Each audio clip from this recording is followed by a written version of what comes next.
evening in China, and welcome to the rest of the world. It is my pleasure to welcome you all today for our daily meeting. This morning, the Bureau of the Committee held its 8th meeting. During this meeting, the Bureau reviewed the progress of work, and it was recalled that the committee finalized the examination of two states of conservation reports.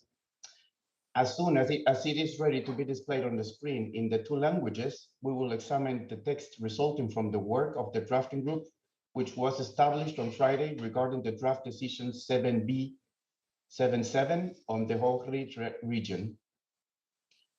Yesterday, the committee has opened general agenda item 8 on the nomination process, which touches upon a number of issues. It was also suggested that in this regard, committee members hold discussions within an informal drafting group in order to present a consensual text on July 30th, when we come back and close this item. The committee has also examined item 8A on tentative list. Under item 8B on the nomination of the sites on the World Heritage List, the committee has proceeded with the change of the name of 4 properties and has inscribed 5 new properties on the World Heritage List. I take this opportunity again to congratulate all state parties concerned. And now we will then resume our work with the examination of item 8B in order in which they are indicated in the calendar circulated yesterday and available on the World Heritage Center's website. Also, the director of the World Heritage Center recalled the need for committee members to consult in view of the forthcoming election of the next Bureau of the World Heritage Committee under our agenda item 16. I would also like to remind you all that the working group on budget will take place today from 4:30 to 5:30 p.m. Paris time, using the same Zoom link than for the Bureau and plenary meeting. Thank you very much. Therefore, dear colleagues, distinguished delegates, let us now resume the examination of nominations. Let's continue with the next item in the timetable for today. China, Fuzhou, Emporium of the World in Xuejun, China. Decision 44-COM-AB.15. I now invite ICOMOS to present the nomination. But before I give the floor to the Secretariat, Mr. Balsamo, please, you have the floor. Thank you very much, Chair. Just to remind the committee that we received a factual error notification concerning the evaluation for this nomination, and is to be found on page 30 of document INF 8B4. Thank you. Thank you, Mr. Balsamo. ICOMOS, you have the floor.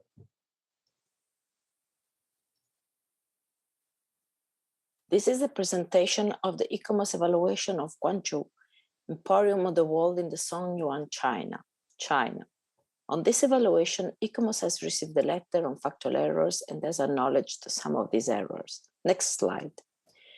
Guangzhou, Emporium of the World in the Xuejun, China, is a revised and augmented serial nomination that reflects the way in which the town arose as a global maritime emporium between the 10th and the 14th centuries. The additional components and the revised narrative have made clearer the economic and territorial system that developed and ensured Guangzhou's success.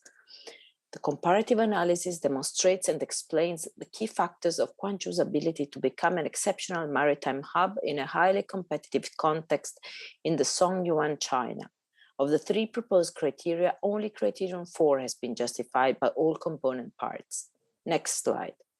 The series includes 22 component parts located near the coast and inland in the Fuzhou province. It includes institutional facilities, religious sites and temples, transportation structures such as bridges, docks, kilns, and pagodas. Integrity and authenticity have been met for the whole series. Given the highly dynamic area where most of the components are located, a robust protection from development of all attributes and of their setting is needed, as well as a strong unitary interpretation program of the whole series at each component part. Next slide. The component parts of the nominated series are 4 different forms of national or provisional designations. Protective measures are guaranteed through a 4-tiered administrative system and guidance at the national, provincial, and municipal levels. The management system appears adequate, but given its complexity and multiple actors, it needs continuous active coordination.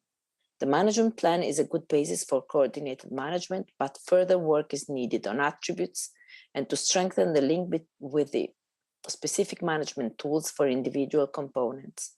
Next slide. Here is a summary of the ICOMOS evaluation of the proposed outstanding universal value of the nominated property. Next slide. To conclude, ICOMOS recommends that Guangzhou, Emporium of the World in the Songyuan, China, be inscribed on the World Heritage list on the basis of criterion 4 and has identified a number of further recommendations in the draft decision to aid the long-term conservation of the property. Next slide. Thank you.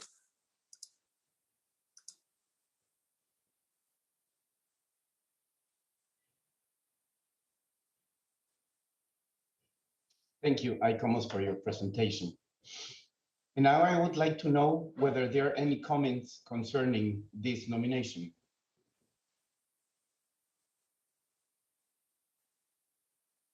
I see none.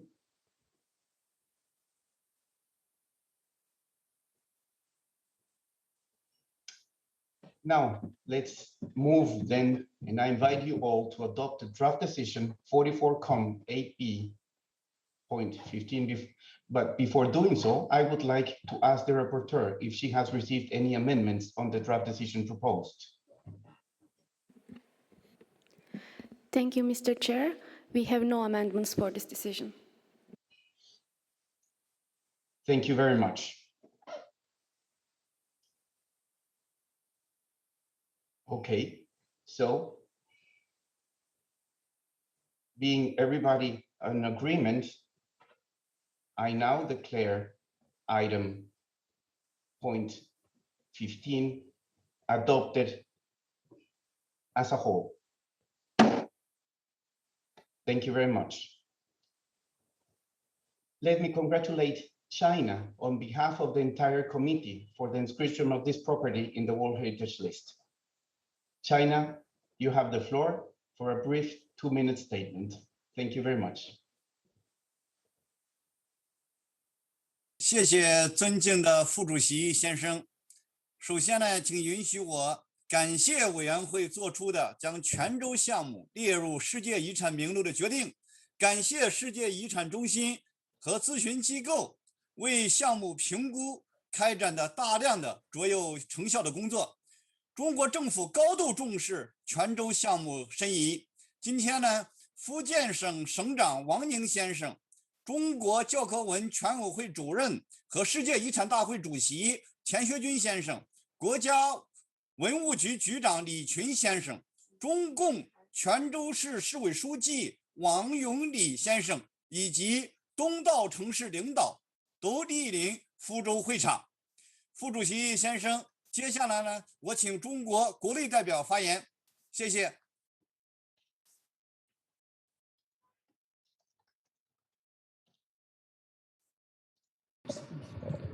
Thank you, Mr. Chair. Today, the inscription of Quanzhou Emporium of the World in Songyuan, China on the UNESCO World Heritage List bring great joy and encouragement to all the Chinese people. On behalf of the Chinese government, I would like to express heartfelt thanks to the World Heritage Committee for its attention to and recognitions of the property, and pay warm tributes to ICOMOS for its scientific and rigorous evaluation. As President Xi Jinping stressed in his congratulatory message to the session on 16th July, the world's cultural and natural heritage sites are significant achievements of civilization development and natural evolution, and serve as a format to promote exchange and mutual learning among civilizations. Since accession of the World Heritage Convention, China has been always working closely with other state parties and relevant international organizations to preserve and inherit the collective treasure of humanity. In the future, China will continuously keep in commitment to and take more responsibility for world's cultural heritage by enhancing the conservation, management, and international cooperation.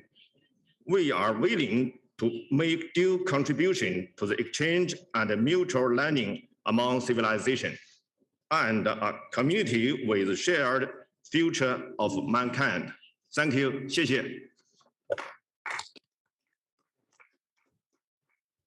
我代表遗产地泉州市政府和878万人民，衷心感谢主席和各方的大力支持。生意成功是泉州遗产保护新的起点，我们将更加珍惜来之不易的荣誉，恪守世界遗产公约，实施更加严格的保护管理，把这个伟大遗产的 OUV 继续保护好、传承好、利用好，并与世界各国人民共享遗产财富。欢迎朋友们来泉州，谢谢。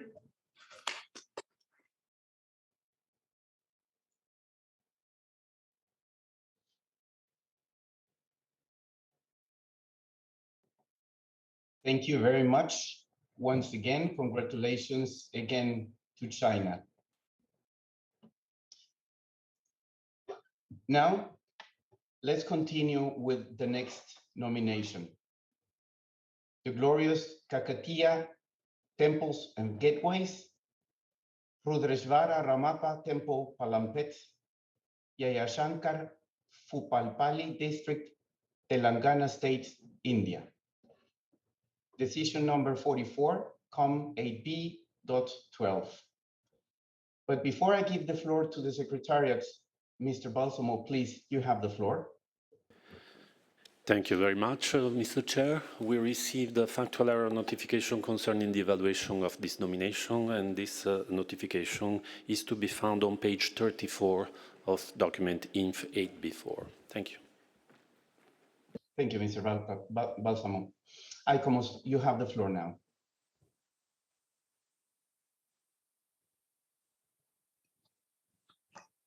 This is the presentation of the ICOMOS evaluation of the glorious Kakatiya Temples and Gateways, Rudreshvara Ramappa Temple, India.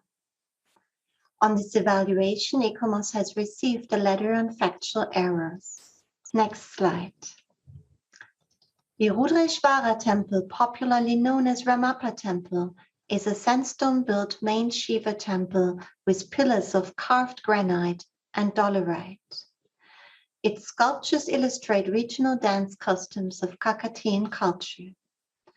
The temple complex is located in a wider landscape historically shaped by Dharmic tradition and composed of irrigation systems and water reservoirs, which also enabled the functional use of the temple. Next slide. The boundaries of the nominated property with an area close to 6 hectares delineate the outer temple walls, and the square-shaped buffer zone measures just above 66 hectares. In ICOMOS view, the temple complex cannot be separated from its wider landscape setting, including not only the water distribution systems, but also the forest reserve, agricultural fields, and smaller temples. Next slide. The nominated property enjoys sufficient protection. However, the wider landscape setting does not. Conservation efforts are largely satisfactory, although a programmed approach to conservation is urgently needed.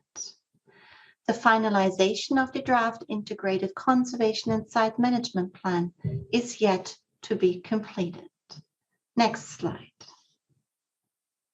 In summary, with its current focus on the main temple, ICOMOS considers that this nomination does not meet the requirements of outstanding universal value.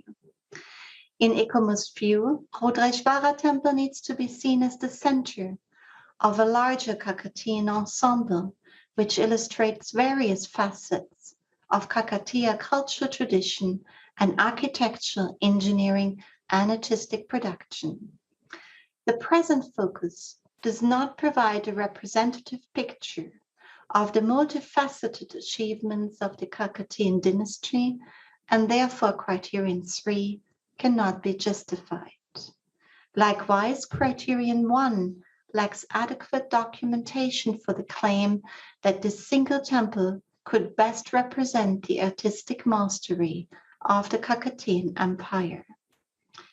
ICOMOS considers that only a redefined nomination approach of Rudreshvara Ramappa Temple in its larger historic, dharmic context as the economic and functional basis of the temple may have potential to demonstrate outstanding universal value.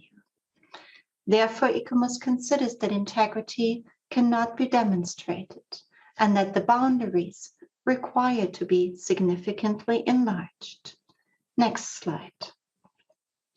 In conclusion, ICOMOS recommends to defer the property to allow the state party, with the advice of ICOMOS and the World Heritage Center if requested, to redefine the nomination approach to include the wider context of Rudreshvara Ramappa Temple and accordingly undertake a significant enlargement of the property's boundaries to encompass all attributes of Kakatiyan architectural and engineering achievements in the wider landscape. To develop the comparative analysis in line with the selected nomination approach, to compare the property with other testimonies of the Kakatiya dynasty and other dynasties in Deccan India, to revise the justification for inscription based on the most appropriate criteria and provide adequate legal protection and conservation to the wider complex. ICOMOS is concerned about touristic developments, in particular along the shore of Ramappa Lake, and requests the state party to undertake heritage impact assessments for any projects before its approval. ICOMOS has included a number of further recommendations in the draft decision to aid in the redefinition and long-term conservation of the property. ICOMOS considers that such a revised nomination would need to be considered by an expert mission to the site. Next slide, and thank you. Thank you, ICOMOS, for your presentation and report. Then I would like to know whether there are any comments concerning this nomination.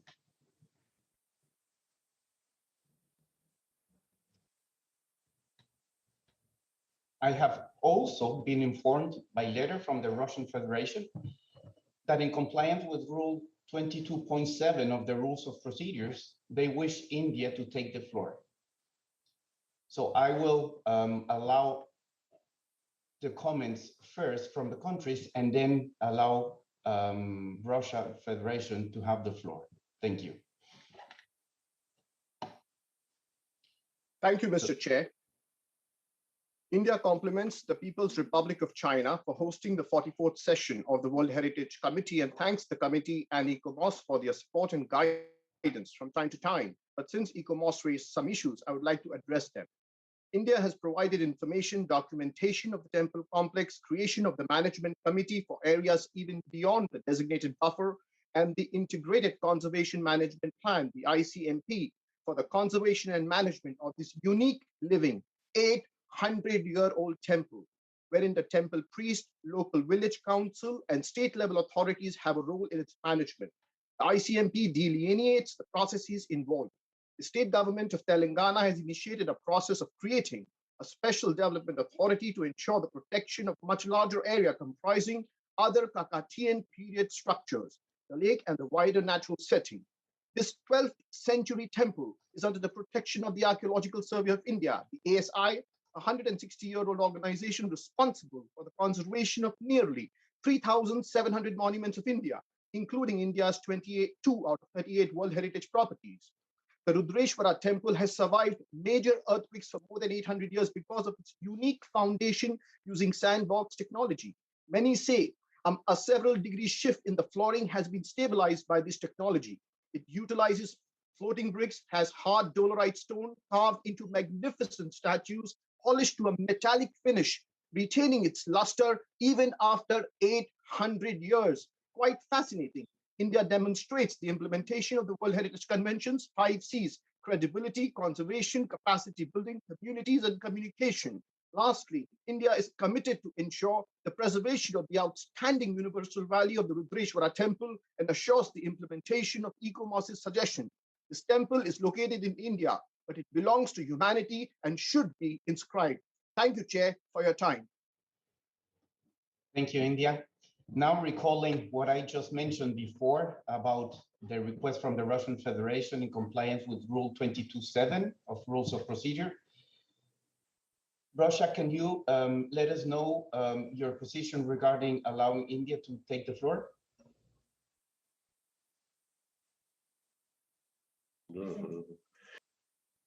Mr. Chair, I wanted to make an introduction in order to present our amendments on this property and also ask some questions the state party.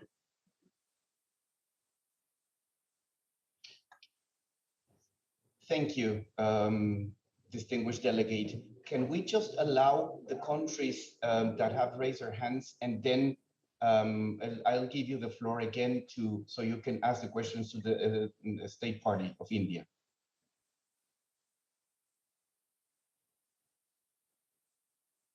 Okay, thank you very much. Now, Ethiopia, please. Chair, I'm a bit puzzled by the procedure we're following. There is an amendment presented by Russia. That amendment has been co-sponsored by many delegations. I think it would be fitting as a proper procedure to allow Russia first to present as the lead amendment presenter. Thank you, Chair. Agreed. Thank you very much. Russia, please present the amendment.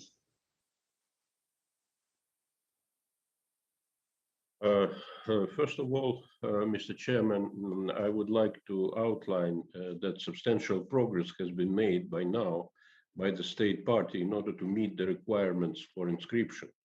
First of all, the new nomination approach has been introduced, according to which the temple itself is considered, together with its wider setting, on the basis of criteria 1 and 3, which, according to the ECOMOS evaluation, have strong potential to be met. Criterion 1 has been strengthened on the basis of additional research in order to demonstrate the unique combination of artistic and engineering features of the property. Criterion 3 was justified in line with the new nomination concept, focusing on wider setting as well as integrity requirements. Following ECOMOS recommendation, Criterion 2 was excluded. In conformity with the new nomination approach, the territory of the nominated property and its buffer zone is expanded. In order to formalize the expansion of the nominated property, the minor boundaries modification mechanism will be applied. This task is included in the draft decision. The state party has already launched the necessary procedure. On July 14, 2021, the Archaeological Survey of India was handed over the land belonging to the 2 smaller temples, Golala Gudi and Shiva Temple, located adjacent to the central monument of Rudreshwara Ramappa Temple. It is the efficient way to provide the necessary level of protection and management to the monuments and sites in the setting of the Rudreshwara Ramappa Temple. On July 22, the same year, the state government of Telangana established the management committee for the property. It is headed by Secretary of Tourism and will oversee the implementation of the conservation management plan in an integrated manner. The conservation measures on site are based on detailed scientific research and the international best practices and standards. For instance, the state party is conducting research work within the Warangal Institute and with Cambodian partners. We can see that the property itself is of outstanding beauty, value, and intactness.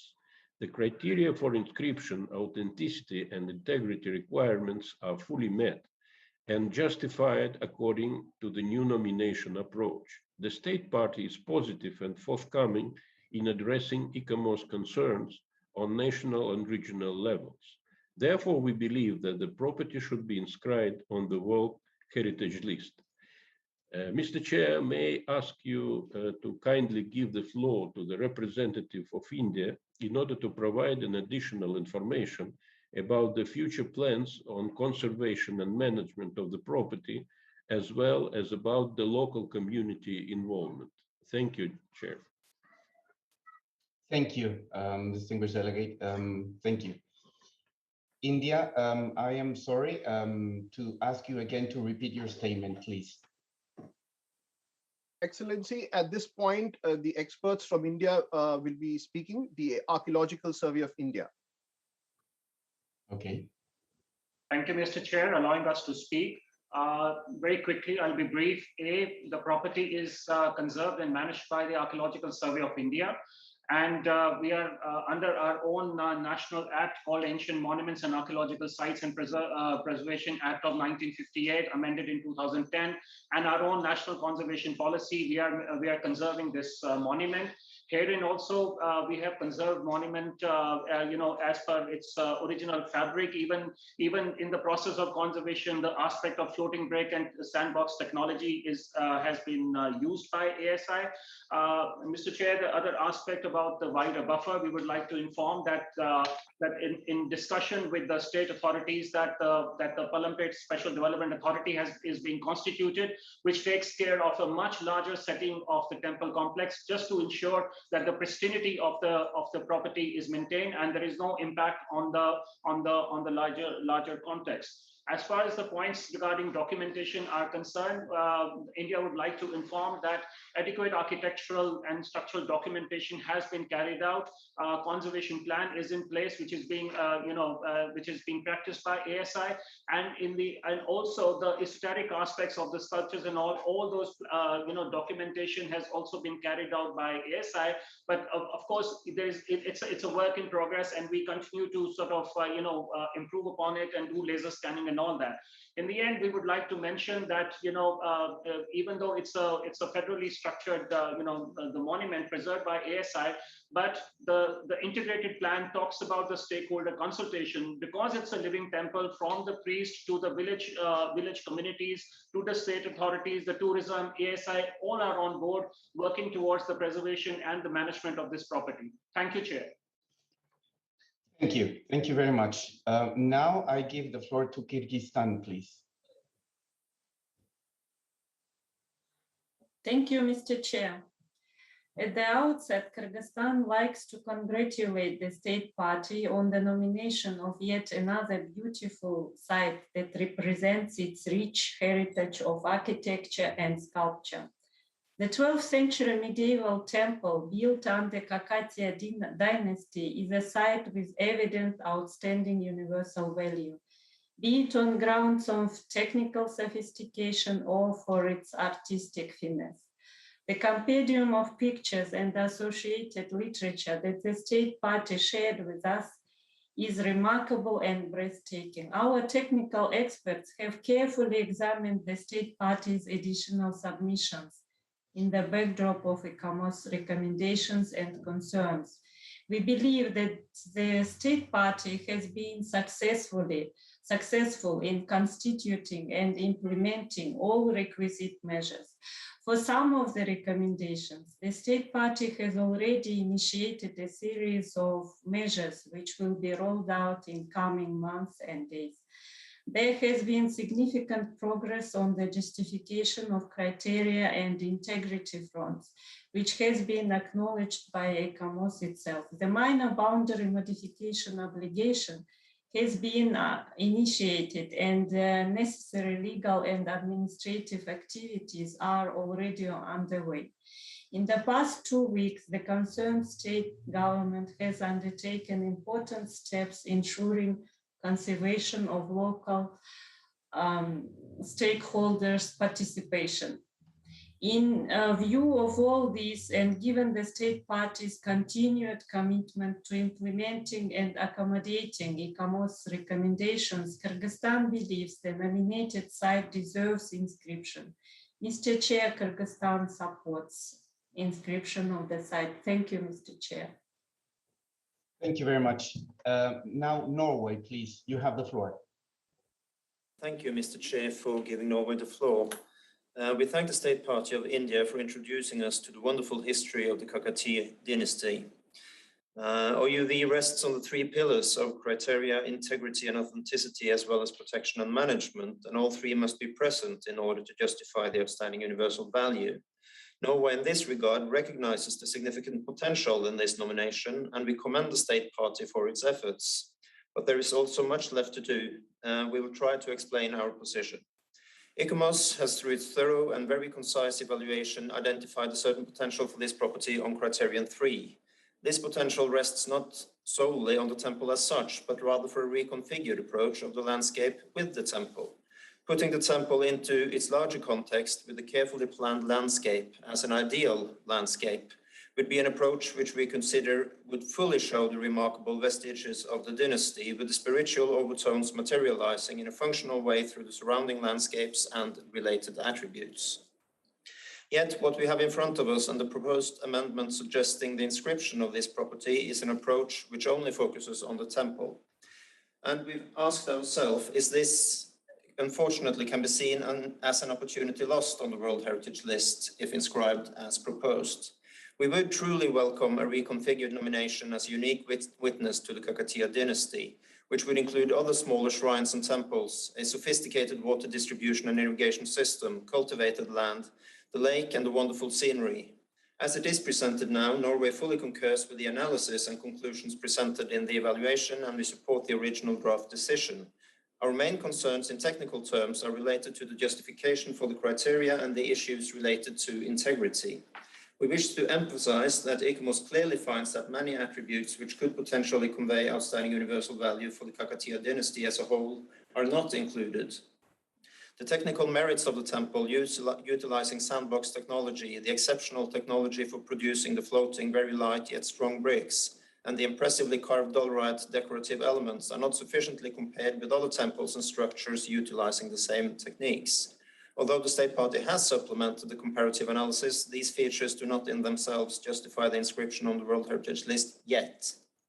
The ICOMOS evaluation with its recommendations provide a very strong foundation for the State Party to come back with a wonderful nomination which could fully justify its place on the World Heritage List, showing the full story of the Kakatiya dynasty. Norway therefore supports the original draft decision for deferral, Mr. Chair. Thank you. Thank you, Norway. Oman, please, you have the floor. Thank you so much, Mr. Chair. First, I would like to thank the World Heritage Center and its advisory bodies for the comprehensive assessment reports that have been submitted to the committee.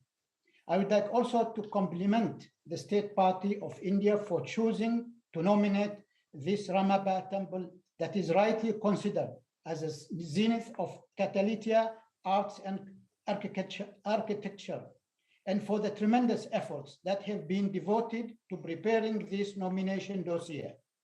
This property represents a testimony of the Kakatiyan style, arts, and architecture. It shows the significant interchange of cultural values through India's historical tradition. Frankly, I believe this site would be a great addition to the World Heritage List. India, though, has respected ICOMOS concerns and has even created the management committee at state level under the chairmanship of the Secretary Tourism to the state government of the Telangana and Special Development Authority. At the local level, under the chairmanship of the district magistrate, both of the committee have been mandated with task representation of much larger area comprising the lake, hills nearby, villages in the vicinity, etc. Furthermore, we are also fully confident that the State Party of India will implement all the technical guidance that was provided by the advisory bodies. We therefore are convinced that the nomination property of this Ramapa temple has the necessity of OUV, meet the criterion, maintain also the integrity and authenticity. We recommend the proposed nomination property for this inscription. Thank you. Thank you, man. Now, Brazil, please, you have the floor. Gracias, señor presidente. Es una enorme satisfacción para Brasil verlo a usted presidiendo los trabajos esta mañana. Mr. President, we have before us a magnificent 800-year-old temple, Rudreshawara Ramapa, built on foundations of sandbox and lightweight floating bricks, conceived in the form of lotus and blending in three-dimensional figures the treatment of divine, human, animal flora and geometric designs. This certainly is a masterpiece of human creative genius, criterion 1 for inscription. The advisory body recognizes the strength of the nomination on the basis of criterion 3, as there is no doubt that the temple are the best surviving examples of Kakatiyan cultural tradition. This criterion by itself is sufficient to attest OUV of the site. Nonetheless, ICOMOS questions the strategy adopted by India in the nomination and argues that its approach should also include features which form the historic dramatic context as well as the economic and functional basis of the temple. We believe, Mr. President, this is actually for the state party to decide, just as it is for India to decide what name she chooses to give to her own site, although we recognize that India has already accepted the name proposed by ICOMOS. The other technical issues raised by the advisory body have been mostly addressed by the representative of India and by the Russian delegation in the presentation of the amendment. But we would like to emphasize that the state party has agreed to most of ICOMOS' recommendation and is already working on their implementation. This site is managed by the Archaeological Survey of India, as much respected 160-year-old organization responsible for monuments in India and in other countries in South Asia.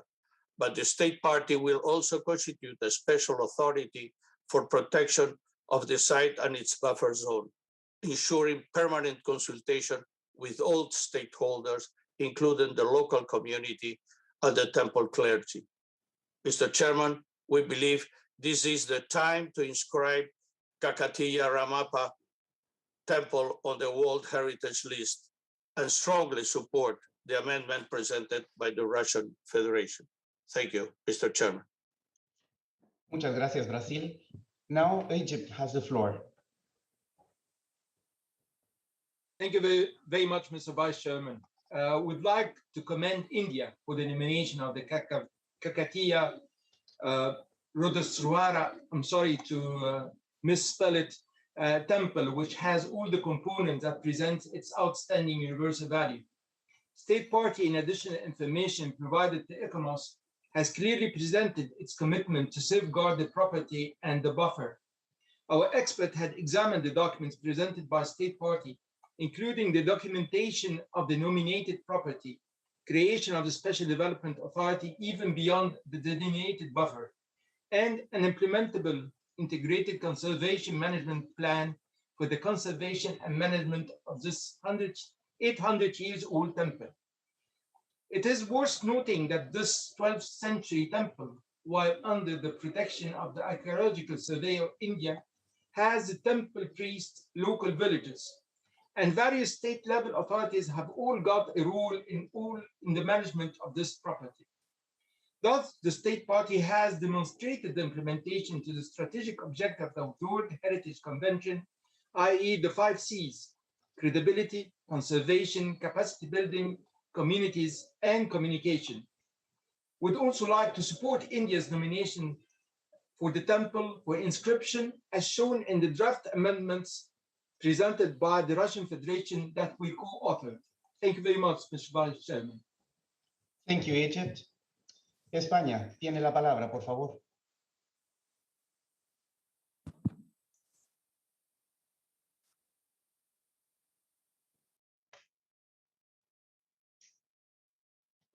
Now I give the floor to buenos Spain. días, buenas tardes para todo el mundo desde el Museo del Prado de Madrid. Queríamos, en primer lugar, felicitar a China por la inscripción de su candidatura y también a Guatemala por ejercer en este momento la presidencia del comité. Queremos también agradecer y reconocer al Estado parte de la India por elegir para su nominación en la lista de patrimonio el templo de Kakatiya Rudeswara en Ramapa, que se considera con mucha razón el cenit del arte y la arquitectura en Kakatiya. Como se ha dicho anteriormente, la singularidad del templo radica en su tecnología de caja de arena para cimientos y en la fabricación y el uso inteligente de ladrillos flotantes de los que debo confesarles que yo nunca había oído hablar antes.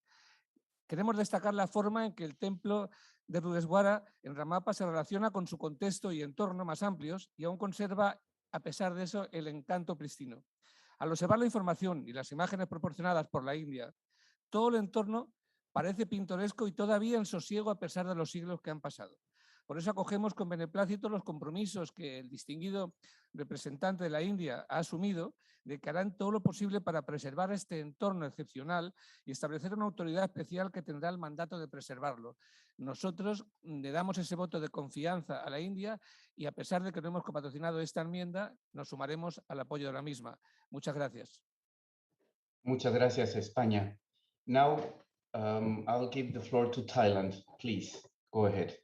Mr. Chairperson, first of all, Thailand would like to commend the State Party of India for its outstanding efforts on archaeological conservation.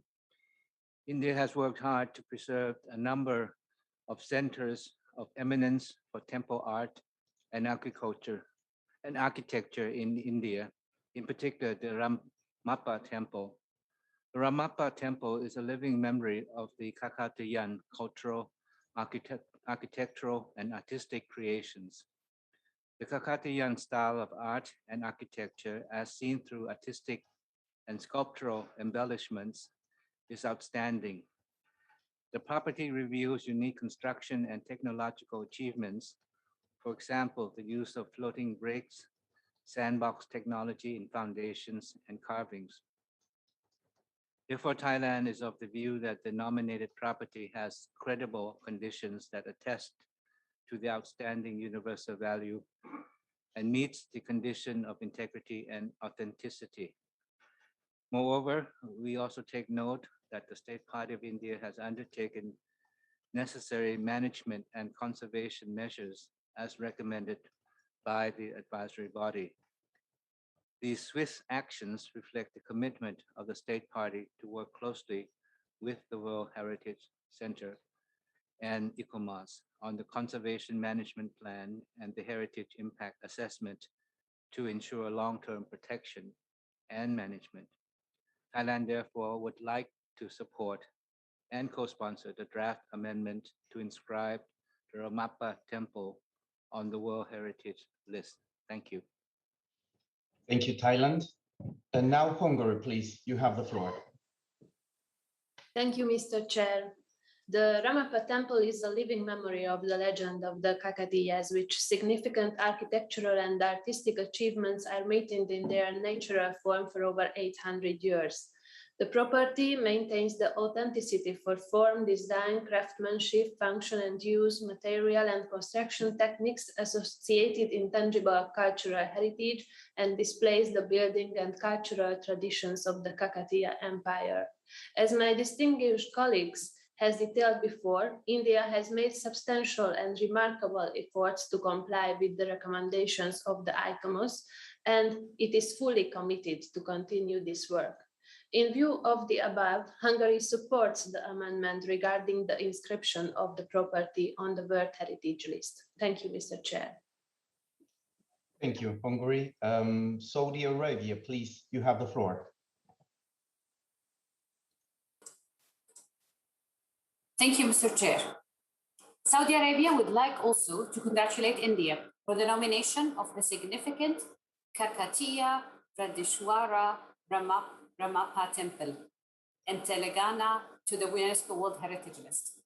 India has given humanity some of the most outstanding architectural monuments. It has already inscribed several temples on the World Heritage List, all of them being a physical manifestation of the human creativity genius in their own ways. This temple was built by the Kakatiya dynasty, is another such manifestation that India has presented to the world today. Furthermore, in line with ECOMOS recommendations, the state of Telangana, where the nominated site is situated, has constituted a Palampet Special Area Development Authority, including local stakeholders to manage the buffer zone and to ensure the protection of all adjoining structures linked to the site. Mr. Chair, my delegation would like to support the inscription of Kakatiya Pradeshwara Ramappa Temple in the World Heritage List. The fact that this 12th century temple continues to be a place of worship for the communities living nearby and a center for their fairs and festivals makes it a compelling case of an ever-evolving and sustained tradition. It is also worth mentioning that although this significant monument was built in the 1200s, it forsook an earthquake-resistant technology that enabled it to survive for more than 800 years. My delegation would once again congratulate India for their commitment to share India's cultural wealth with the whole world. And we would like to support the proposed amendments. Thank you, Mr. Chair. Thank you, Saudi Arabia. Now, South Africa, please, you have the floor. Thank you, Chairperson, for giving us the floor. India submitted to the World Heritage Center the proposed inscription of the Ramappa Temple under criteria 1, 2, and 3. This is the main Shiva temple in a larger walled temple complex, which includes smaller temples and mandapa structures, all constructed during the Kakatian period. After careful consideration, the World Heritage Center and advisory bodies had recommended this nomination for deferral due to a few identified shortcomings in the dossier. However, the state party has been able to extensively address most of the concerns raised by the World Heritage Center and the advisory bodies, and as such, South Africa strongly supports the immediate inscription of this property in the World Heritage List. South Africa is satisfied that the following activities, amongst others, undertaken by the state party are sufficient to justify the inscription. Criterion 1 was strengthened on the basis of additional research in order to demonstrate the unique combination of artistic and engineering features of the property. Criterion 2 was removed, and criterion 3 is justified in line with new wider context nomination concept. An extension of boundary modification was initiated to ensure that the temple is considered together with its wider setting, retaining high visual and functional integrity. The management and conservation measures will be further addressed in the existing integrated management plan based on ICOMOS detailed recommendations. And the Palampet Special Development Authority was newly instituted to ensure regulated development by appropriately zoning to maintain the serenity and natural beauty of the surroundings of Ramappa Temple. As such, Mr. Chairperson, South Africa supports the amendment as submitted, the amendment of the draft decision as submitted by the Russian Federation and the other co-sponsors for the inscription in the World Heritage List. I thank you. Thank you, South Africa. Now, Ethiopia, please, you have the floor.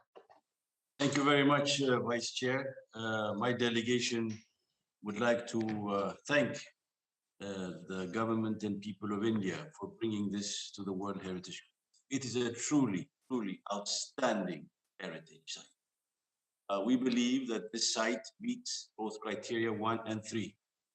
It is a manifestation of a masterpiece of human genius in terms of creativity and in terms also of its spiritual value for the community which are there. It is astonishing for us that ICOMOS actually does not recommend the inscription of this site. Also quite revealing in many ways. Having said that, many of the recommendations that have been put forward by ICOMOS have been addressed to our understanding by the government of India, whether it's concerning the safeguard, property measures, challenges or concerns regarding the buffer zone. We believe sufficient information has been given by the government. We therefore support fully the proposal put forward, the amendments put forward by Russia, and want this site to be described and enrich our list so that it's truly a World Heritage List. Thank you very much.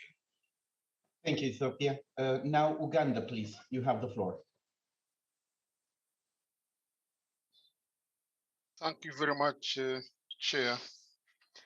As per the design, architectural typology, morphology, associated structure and engineering integrity, and as well as functionality, aesthetic accomplishment, and ambience, the Kakatiya temples and gateways are obvious descendants of all other testimonies of the Kakatiya dynasty. Hence, this strong virtue of authenticity, philosophically, logically, conceptually, and contextually justifies their inscription on the World Heritage List under criteria 1 and 3. In this regard, Mr. Chairman, the proposed amendment is cognizant of the entire site's host cultural landscape with certain boundaries and buffer zone, which justify queries raised in varied paragraphs of the draft decision. Furthermore, Mr. Chairman, the site is concisely community-centered, and its general conservation management and planning ethos and scope, and it plausibly weaves in the site's statutory protection regime, budded in its holistic environmental conservation regulations spanning the expanse of Lake Ramapa, its irrigation networks, and their visual and scenic preservation measures. Mr. Chairman, all these crucial nitty-gritty are comprehensively articulated in the site's well-crafted statement of outstanding universal value, to the extent of not warranting any further revision of this nomination, and as well as deploying any further expert missions for this particular purpose. Furthermore, Mr. Chairman, the amendment is precise in nurturing comprehensive undercurrents of a strategic conservation, tourism, and risk management plan conducive to the mitigation of any excesses of the site's visitor numbers, and yet accommodating compatible future visitor infrastructure development. Mr. Chairman, the amendment is also credible in matters of an inbuilt and well-articulated conservation philosophy, associated heritage impact assessment, conservation excellence for mandalas, temples, and stabilization mechanisms for even smaller but significant structures on the periphery of the property poised for inscription. In conclusion, therefore, Mr. Chairman, Uganda joins other previous speakers to strongly support inscription of the glorious Kakatiya temples and gateways on the World Heritage List. I rest my case, Mr. Chairman. Thank you, Uganda. Now, Mali, you have the floor. Merci, Monsieur le Président. Monsieur le Président, nous souhaitons féliciter cette candidature indienne qui reflète un solide engagement de l'État parti de l'Inde. Le grand temple vivant de Rudreshwara, populairement connu sous le nom de temple Ramappa, constitue un témoignage des créations culturelles, architecturales et artistiques kakatiennes. Nous notons que des progrès substantiels ont été accomplis par l'État parti pour satisfaire aux exigences d'inscription, notamment en ce qui concerne la justification des critères d'intégrité du site. Une nouvelle approche de proposition d'inscription basée sur les recommandations de l'ICOMOS a également été réformulée pour justifier les critères déjà appréciés par l'ICOMOS.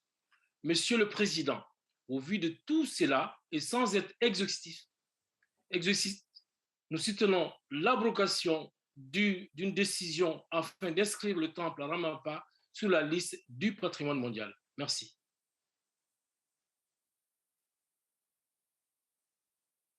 Thank you, Mali, very much. Guatemala, tiene la palabra, por favor.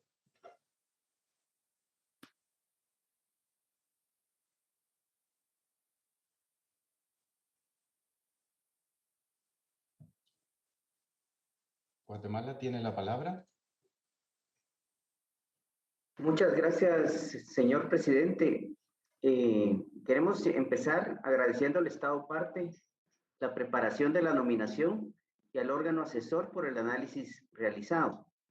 No quiero repetir todos los valores y la importancia del templo que los demás miembros del comité ya han expresado y han reforzado con sus intervenciones. Sin duda alguna, es un elemento que debería formar parte de la lista, estamos convencidos. El análisis de ICOMOS ha demostrado el potencial del valor universal excepcional que justifican los criterios 1 y 3. Sin embargo, se han emitido varias recomendaciones técnicas y de mecanismos de gestión principalmente. Al haber recibido toda la información adicional, valoramos positivamente que el Estado parte ha iniciado la implementación de las recomendaciones emitidas. Nuestro análisis técnico considera necesario entonces devolver el expediente al Estado parte para que se avance en la implementación de las recomendaciones técnicas de ICOMOS y que se tenga el tiempo necesario para la evaluación de esta información de manera oportuna para que el comité pueda volver a examinar la nominación actualizada y fortalecida. Sin embargo, no nos opondremos al consenso que es evidente y felicitamos de nuevo al Estado parte por el trabajo realizado para la protección del patrimonio mundial. Muchas gracias. Gracias, Guatemala. Now, Australia, please, you have the floor.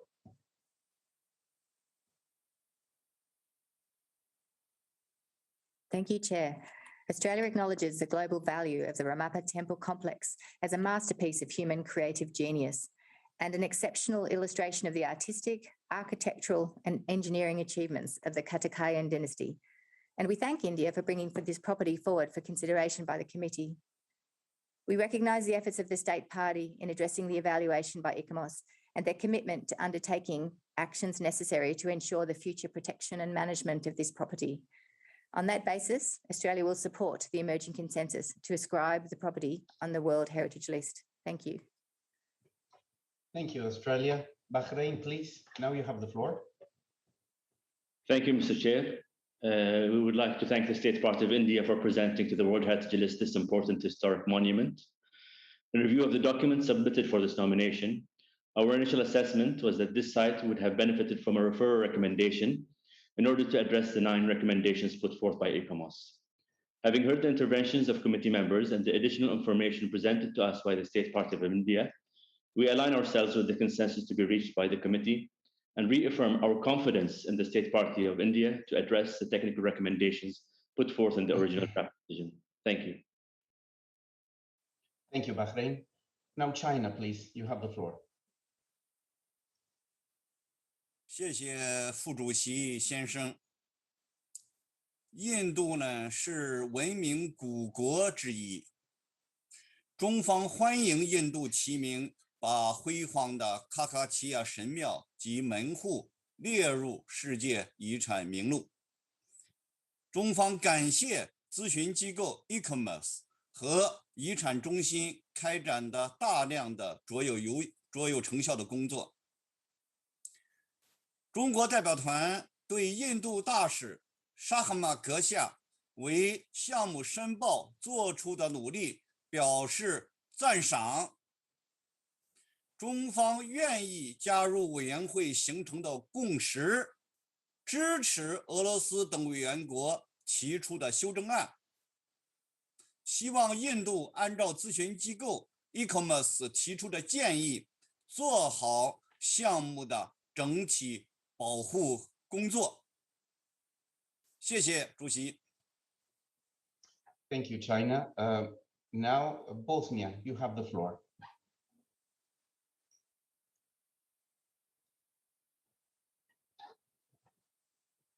Bosnia, please, you have the floor.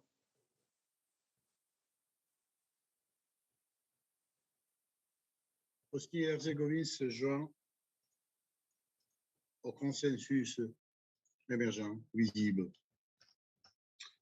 Et nous restons, pour ne pas répéter ce qui a été déjà dit, notre recommandation reste celle des autres, à savoir une nécessité d'une étroite coopération de l'Inde avec des experts afin de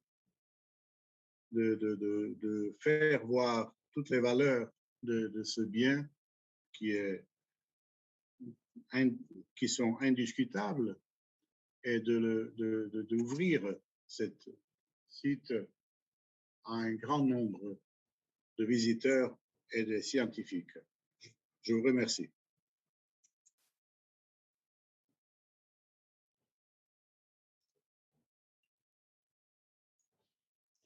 Thank you very much, Bosnia. Now, ICOMOS, you have the floor, please. Thank you, Mr. Chairperson.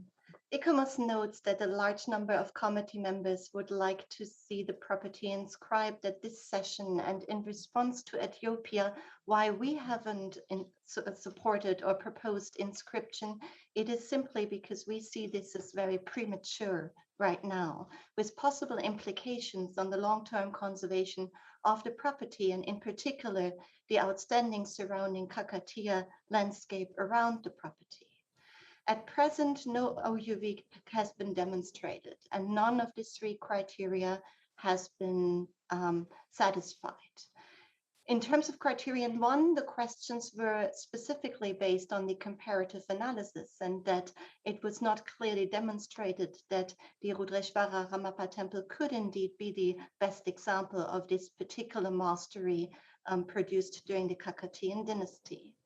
In terms of criterion 3, where ICOMOS indeed sees potential, the size and components of the site were not sufficient in terms of integrity, as the boundaries corresponding to the walled temple complex seemed too small to contain all the attributes that would make a possible contribution to the justification of criterion 3.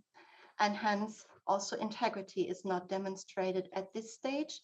And if criterion 3 is the basis, a significant expansion of boundaries would be necessary, which ICOMOS could only evaluate with a mission to the site. Now, when the Archaeological Survey of India assures that the temple is well protected, this is indeed the case, as it refers to the walled temple compound. But there's no adequate level of heritage protection for the wider surrounding of the property, although it is indeed included in a special development area and ruled by the Special Development Authority put in place. Yet ICOMOS observes growing pressure with regard to tourism developments in this area. And lastly, Russia referred to additional material that had been submitted with regard to a revised evaluation approach.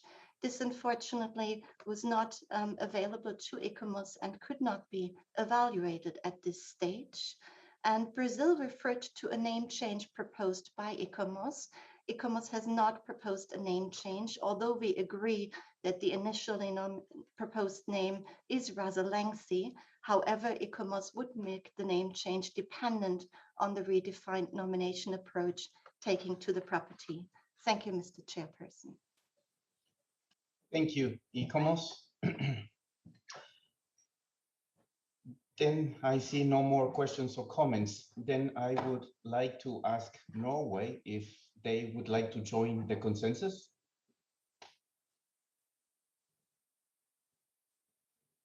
Thank you, Mr. Chair, for giving Norway the floor again. Having listened very carefully to all the interventions that have been made, including 2 interventions from the state party, Norway supports the sentiments as expressed by ICOMOS, but we will not enact our role as a watchdog for the credibility of the convention and the operational guidelines any further. So to this end, we have submitted some technical revisions for the amendment, which is supported by the majority of the committee. So we will not go against the consensus that is building. Thank you, Mr. Chair. Thank you, Norway. So, therefore, now I invite you to adopt the draft decision 44-8B.12. But before doing so, I would like to ask the rapporteur if she has received any amendments, as we have heard, on the draft decision proposed.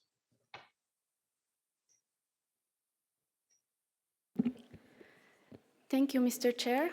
We received an amendment co-authored by a number of committee members. I will wait a minute until it's shown on the screen.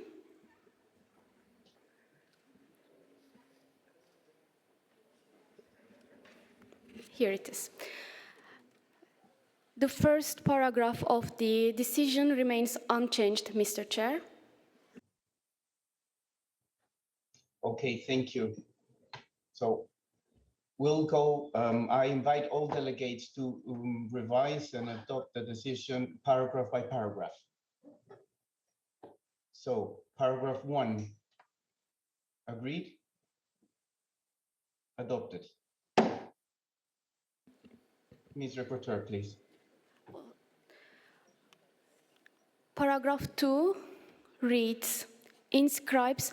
In here, Mr. Chair, we directly use the updated name of the property. If the committee members wish to go ahead with the updated name, it can be directly mentioned in here, and we do not need new para 6 in that case. So the paragraph 2 reads, inscribes Kakatiya Rudreshwara Ramappa Temple, Telangana, India, on the World Heritage List on the basis of criteria 1 and 3.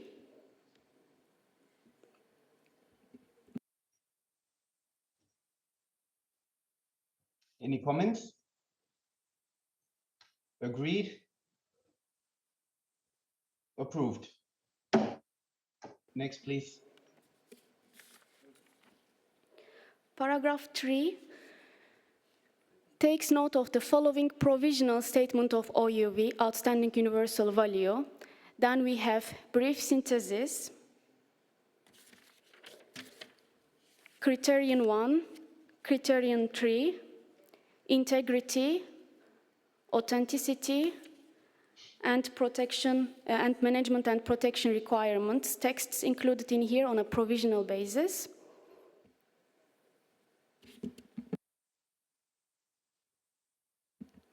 This is all for the paragraph 3, Mr. Chair. Thank you. Any comments? So it's agreed. Adopted. Next one, please. Paragraph 4 recommends that the state party give consideration to the following. A, submitting a minor boundary modification of the extended boundaries of the property and the buffer zone with a view to including relevant wider context of the Rudreshwara temple. And in here we already try to integrate additions that the delegate from Norway also mentioned. Mm-hmm. Mm-hmm. This is okay. not... apologies, Mr. Chair, because it is a bit confusing in here. Perhaps distinguished delegate of Norway could just mention their intervention in here. Thank you, Mr. Rapporteur. Delegation of Norway, please, you have the floor. Thank you, Chair. I will try to read out our proposal. Submitting a boundary modification of the property and the buffer zone with a view to including all attributes of the wider dharmic and functional landscape context, which determine the exact location and enable the functional use of the Rudreshwara Ramappa temple. Thank you, Chair. Thank you, Norway. Mr. Rapporteur. So in here it looks like it is a new 4A, but it is actually including insertions within the paragraph. Shall we continue or shall we go sub-paragraphs by sub-paragraphs in here, Mr. Chair? Let's hear ICOMOS first. Thank you, Rapporteur. ICOMOS, you have the floor. Thank you, Mr. Chairperson. Regarding the boundary or minor boundary modification requested, ICOMOS has a concern that the two criteria seemingly adopted have rather different directions as to the outstanding universal value considered. While criterion 1 can only apply to the sculptures of the temple, criterion 3 can only apply to the wider dharmic and historic context that is mentioned within this decision. But an extension seems contradictory to what is implied in criterion 1. So while ICOMOS mentioned that both criteria could be justified at a later stage, it assumed that both criteria could be justified according to the nomination approach taken separately, but not in combination with each other, as here two very different narratives would be recognized, which require different boundaries for each of them. Thank you, Mr. Chairperson. But if criterion 3 is being included and favored by the committee, then certainly the dharmic context and the functional landscape context of the site would be what is necessary. And ICOMOS would very much appreciate to have the opportunity to assess the enlarged boundaries of such context by means of a mission to the property. Thank you, Mr. Chairperson. Thank you, ICOMOS. Ms. Reporter, is the recommendations and the comments from ICOMOS included in the paragraph? Well, ICOMOS had a comment on the criteria, Mr. Chair, so we already adopted that paragraph, so we can continue with the paragraph 4B, if you allow. Yes, for A, we have now two options. Original amendment submitted by a number of states and the modification proposed by Norway. So perhaps we can get the decision for this point, Mr. Chair, and then continue for B to not get confused. Yes, thank you, Reporter. ICOMOS has raised a hand. Please go ahead, ICOMOS, before we continue. ICOMOS just wanted to confirm that our concerns as regards criterion 3 are well captured by the Norwegian proposal. Thank you, Mr. Chair. Okay, thank you very much, ICOMOS. Okay, then can we read again paragraph 4? So Ms. I will Reporter, need, please. I will read the proposed proposed modifications of Norway. So paragraph 4 starts, recommends that the state party give consideration to the following. And then for A, submitting a boundary modification of the property and the buffer zone with a view to including all attributes of the wider dharmic and functional landscape context, which determined the exact location and enabled the functional views of the Rudreshwara Ramappa temple. Okay, thank you very much. So, I would suggest that that recommendation from Norway, it's included in previous one, and also if we have this in little A, it would be included. Is that correct? Correct, Mr. Chair. Okay, thank you very much. Ethiopia, please, you have the floor. From our understanding, this brings a major or substantive change. Therefore, we prefer sticking to the original amendment that it is required to submit a minor boundary modification. Thank you, Chair. Thank you, Ethiopia. Now, ICOMOS, you have the hand raised. Yes, thank you, Mr. Chairperson. ICOMOS would like to recall that a minor boundary modification would not allow for admission to the site. And I would also like to highlight that there is a reference to functional views of the Rudreshwara temple. And perhaps what is meant is the functional use, as there is a strong interdependence between the landscape and the use in terms of water irrigation system and agricultural fields. The views would not necessarily be functional, although they might be relevant in terms of site perspectives as well. Thank you, Mr. Chairperson. Thank you, ICOMOS. Brazil, please, you have the floor. Thank you, Mr. Chairman. I'm a little bit confused here. I thought that we had already gone through this process.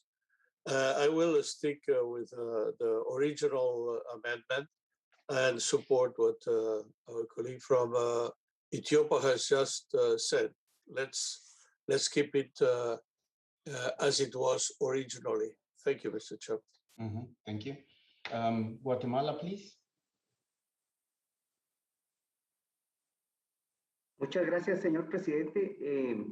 Considero que en este momento nosotros en el comité no tenemos suficiente información para determinar si la modificación de límites es una modificación menor o es una modificación mayor. Eso lo determinará el Estado parte a través de estudios técnicos y científicos que deben realizar en el sitio. Por lo tanto, Guatemala quisiera apoyar la propuesta de Noruega, donde no se especifica cuál es la modificación que debe hacerse. Muchas gracias. Gracias, Guatemala. Now, Egypt has the floor, please.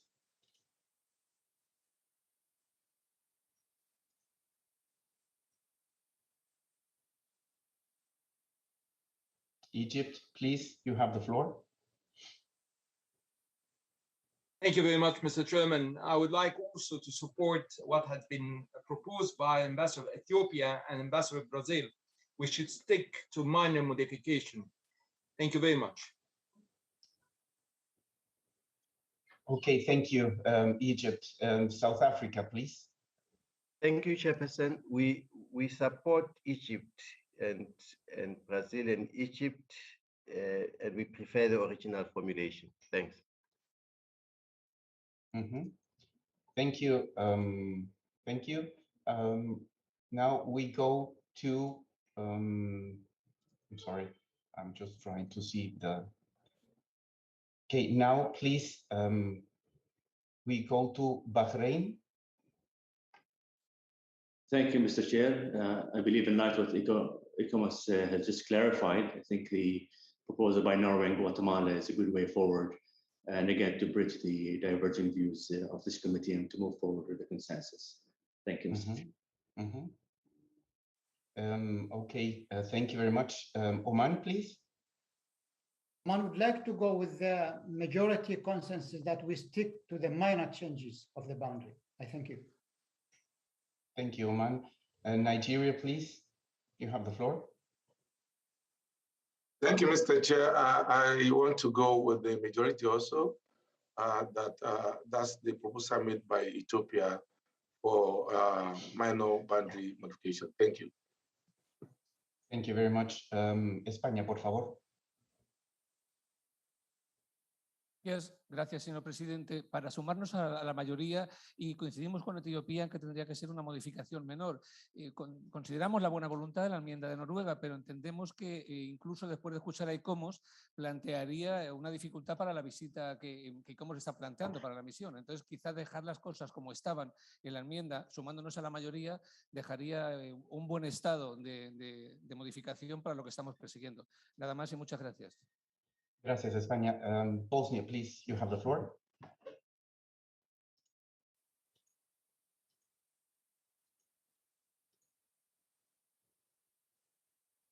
Bosnia, please, you have the floor.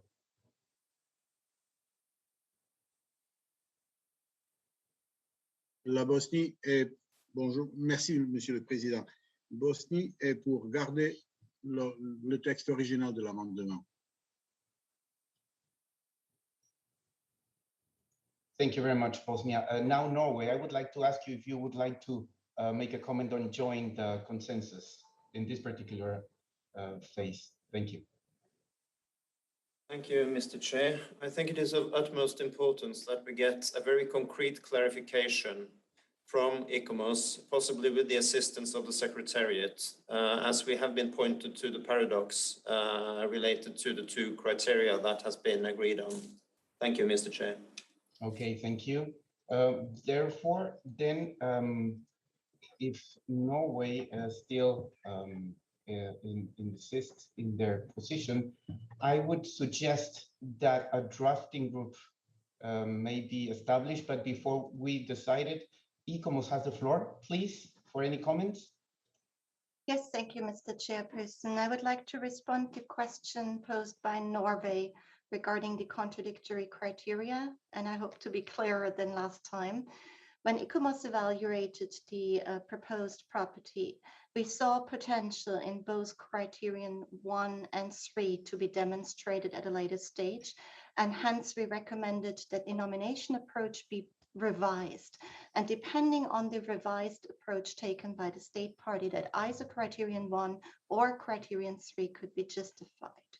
Criterion 1 could have been justified through a further augmented comparative analysis of the sculptures and artistic components of Rudreshvara temple itself as a mastery of a specific form of depiction of dance cultures in the Kakatiyan Empire. Criterion 3, on the other hand, relates to the temple as a functional complex, and this cannot be separated from its wider natural surroundings and cultural context, including the forest reserve, the water reservoir, irrigation system, villages, agricultural fields, and several other temples that form the surrounding of the property and contain outstanding attributes of the architectural, engineering, and artistic achievement of the Kakatiyan Empire. And hence, this is why ICOMOS recommended to the state party to approach the nomination through a consideration of Criterion 3 and an extended boundary and composition in terms of the value basis of the property. I hope this clarifies Norway's concern. Thank you, Mr. Chairperson. Okay, thank you very much. I give the floor to the Secretariat, please. Thank you, Chair. Just to remind that a minor boundary modification is one of which does not have a significant impact on the extent of the property or affects its outstanding universal value. So given also the combination of the criteria in this case and the different attributes we are talking about, I think it will be wiser to leave open the possibility to the state parties to submit either a minor or significant. So just talking about a boundary modification, it would be wiser. Thank you. Okay, thank you. Before giving the floor to Oman, I would like to ask Norway if the explanation from the Secretariat and ICOMOS is okay for you. Thank you. Thank you to ICOMOS and the World Heritage Center for highlighting exactly our concerns in this decision making. This is also why we are very hesitant towards changing our position on this very important matter. I think the rest we are more or less in line with the consensus that has developed, but this is a very important matter to keep open because this really is going to the core of what is possible to do within a minor boundary modification. Thank you, Mr. Chair. Thank you. Now, Oman, you have the floor. Thank you, the Chair. Oman is not in agreement to take the amended decision to a drafting group. And therefore, I think we need to resolve the issue here. It is a minor issue, and I think we need to do it here and to take the decision. I thank you. Thank you. Oman, Ethiopia, please, you have the floor. Chair, we also do not agree in taking this to a drafting because this is a difference in terms of our appreciation of this site and its OUV action. The recommendation or the advice by ICOMOS is that the OUV criteria is not met by the temple itself, and that the wider, what they describe, the water systems and what have you, has to be included. We agree with the proposal submitted by India, as submitted and as agreed through consensus, that the temple itself has universal outstanding value. Full stop. We listen to the recommendation, we disagree with the recommendation of ICOMOS. We decide. We take their advice and we thank them, but we disagree with it. This is a conceptually important subject matter. Through this amendment, we are trying to go back on the decision we've made regarding the OUV value of the temple in order to include the wider area, as they put it. We disagree with it, and we decided on it. So in order to be consistent with ourselves, we have to agree that only a minor boundary modification is possible. Thank you very much, Chair. Thank you, Ethiopia. And now, please, I'll give the floor to Kyrgyzstan and then Egypt. Thank you, Mr. Chair. After hearing the clarification from ICOMOS, we still think that we keep the original amendment. We agree with the minor boundary modification. Thank you. Thank you. Now, Egypt, you have the floor. Thank you very much, Mr. Chair. We listened carefully to the clarification given by ECOMOS and the Secretariat, and I think they accommodate fully the concerns raised by the delegation of Norway. And therefore, we don't believe as well that we need a drafting group to look at this matter. Thank you very much, Mr. Chair. Thank you very much. The Secretariat, I would like to give the floor to Dr. Rosler, please. Thank you very much, Mr. Chair. I will try to help. I think there is a growing consensus to keep the original. I think if you would just take out the word minor and leave submitting a boundary modification of the extended property, etc., leave the whole text and leave it to the State Party of India to see what would be the best way forward in accordance with the operational guidelines. Thank you. Thank you very much. Bosnia, please, and then Thailand. Bosnia, you have the floor. Nous n'avons pas changé d'opinion, à savoir la Bosnie est pour que le texte reste tel quel et les petites modifications dont on parle sont toujours possibles avec la coopération et aide, comment dirais-je, entre les experts des deux pays.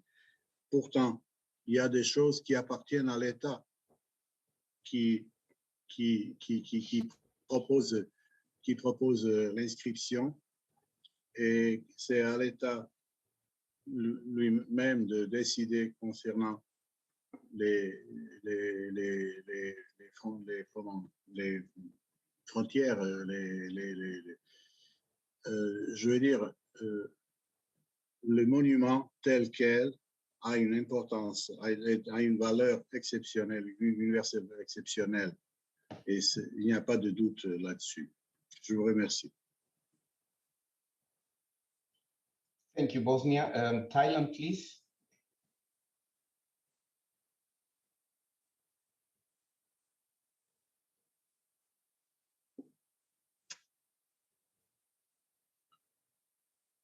Thailand, you have the floor.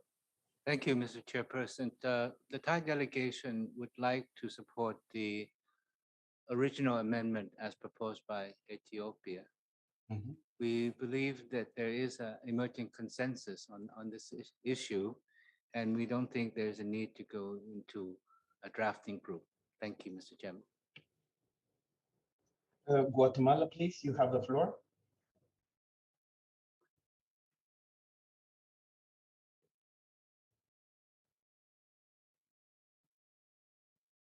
Muchas gracias, señor presidente.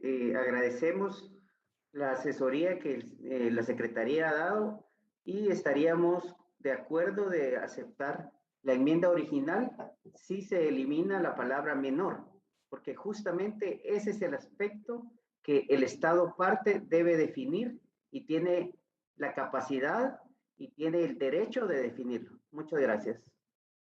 Thank you. Gracias, Guatemala. Norway, please, would you like to consider and join the consensus?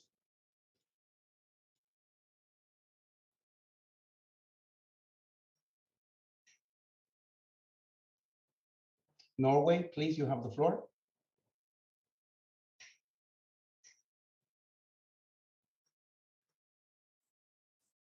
Thank you, Chair, for giving Norway the floor again. Please allow us to be very clear, and I hope it was clear from our very first intervention that we fully acknowledge the values and the potential of this remarkable site. So please, dear members of the committee, we are not in disagreement on the values of the site and its potential. All we have asked for is for this tiny item to be left open when the state party has been able to work with its nomination and process further according to the recommendations proposed in this amendment.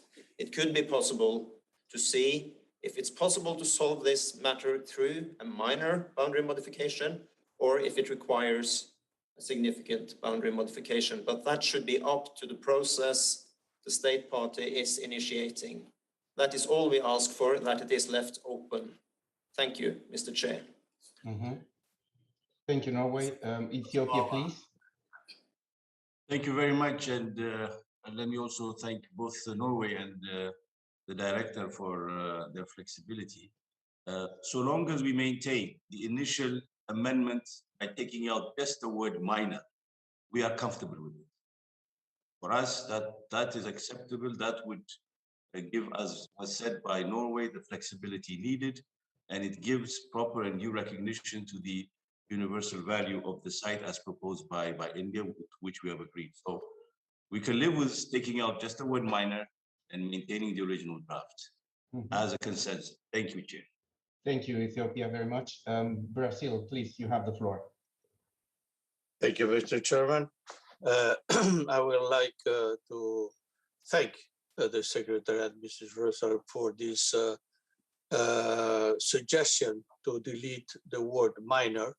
I think that if we delete the word minor, we are going to accommodate all the position that has been raised here, because we are going to give the state party the capacity of, in a dialogue with ICOMOS, to define the boundaries and any modification to this site. So we will support the original amendment without the word minor. Thank you, Mr. Chairman. Gracias, Brazil. Egypt, please, you have the floor. Thank you, Mr. Vice Chair.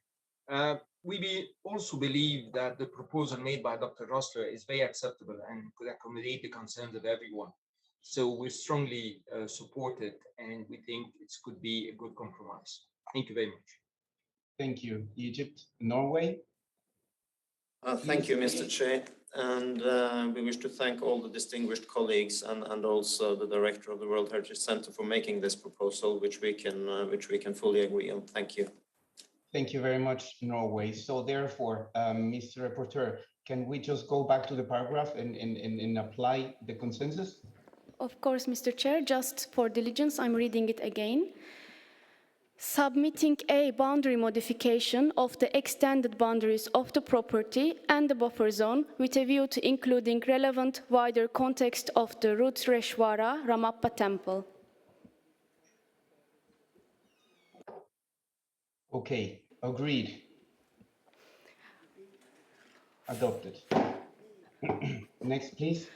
4B, finalizing the Kakatiya Heritage Trust, KHT, research on comparison of Rudreshwara Ramappa temple and other Kakatiya temples and extended in regional and international context.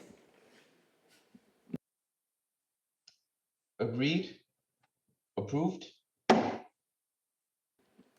C, finalizing the integrated conservation and management plan, as well as updating the tourism development plan to integrate risk preparedness strategies, visitor management at festive events with overcrowding, and cautious assessment criteria for approving any additional visitor infrastructure in and around the property.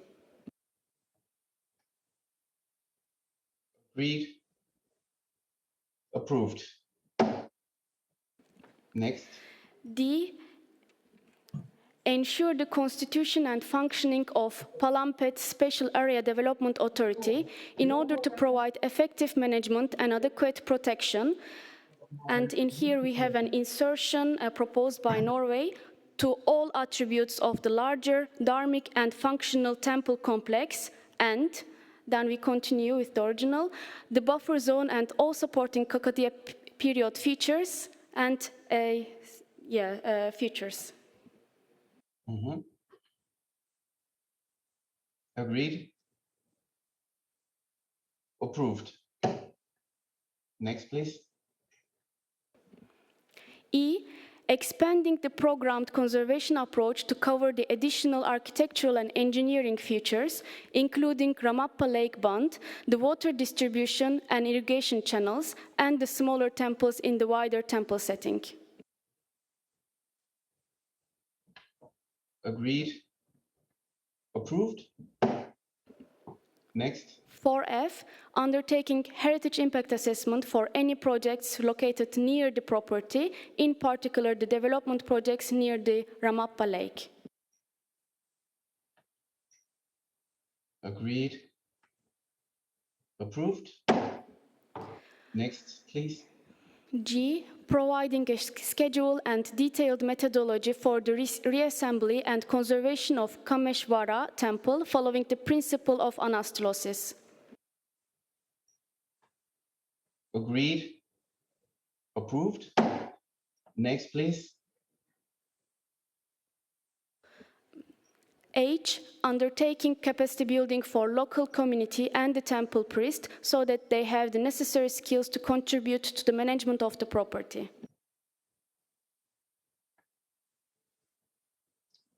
Agreed.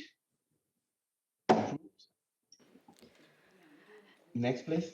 And now, new paragraph 5, Mr. Chair. Requests the state party to submit to the World Heritage Center by 1 December 2023.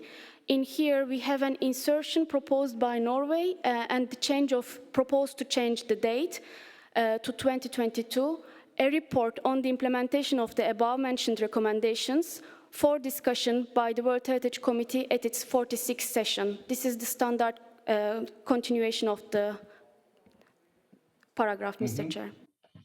Thank you. Any comments? Agreed? Mr. Chair, just to clarify, we have to decide on the year that this report is supposed to be submitted. Exactly. Therefore, I see no comments, so I assume everybody's agreed. And the date proposed? Agreed? Adopted. Mr. Chair, the adopted is with 1 December 2022. Shall we assume that? The report to be submitted by 1 December 2022. Yes. Agreed.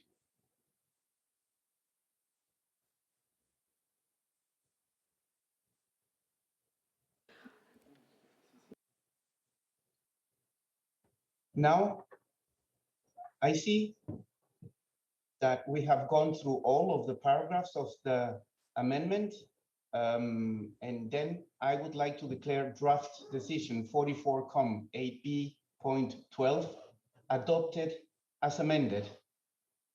Adopted. Thank you very much to all the delegates and all the state members of the committee for all this fruitful and intense and profound dialogue, in which we all gained a new sight. So let me congratulate India then on behalf of the entire committee for the inscription of this property in the World Heritage List. India, you may have the floor for a 2-minute statement. Thank you very much. Thank you, Mr. Chair. Till yesterday, in fact, till 11:30 today, the Rudreshwara Ramappa temple belonged to the Palampet village. But today, because of this historical decision that the member states of this committee have taken, the Ramappa Rudreshwara temple belongs to the whole world. It belongs to humanity. It is not just a temple, a property of the Palampet village or the state of Telangana or India. It is now the property of humanity. I congratulate all of you. I congratulate my dear brothers and sisters. I congratulate the people of the village of Palampet. It is a victory of all of us. In fact, the endeavors of the local village council, the state government of Telangana, the government of India, the officers of the Archaeological Survey of India, the officers of the various departments that have worked, the delegations that we have interacted with, the officers in the various delegations we have interacted with. I really congratulate all of you for your advice, for your suggestions. I even thank the ECOMOS for your excellent recommendations that India is adopting. We appreciate the comments by Rossler, Director Rossler. I know she's going to retire this September. And we really thank her for her years and years of service and guidance. We thank Mr. Balsamo, and we thank you, Excellency, for having conducted this meeting in such a good manner. It's a great day today.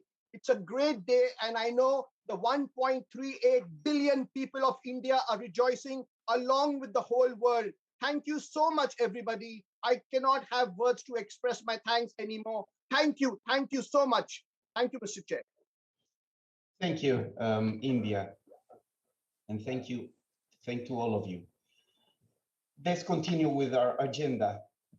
Now let's see the next item, which is Islamic Republic of Iran, the Trans-Iranian Railway, draft decision 44com8b.13.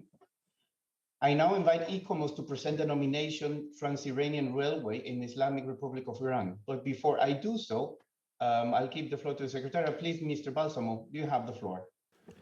Thank you very much, Mr. Chair. We received a factual error notification concerning the evaluation of this nomination, and this notification is inserted in page 44 of document INF 8B4. Thank you. Thank you, Mr. Balsamo. ICOMOS, you have the floor, please.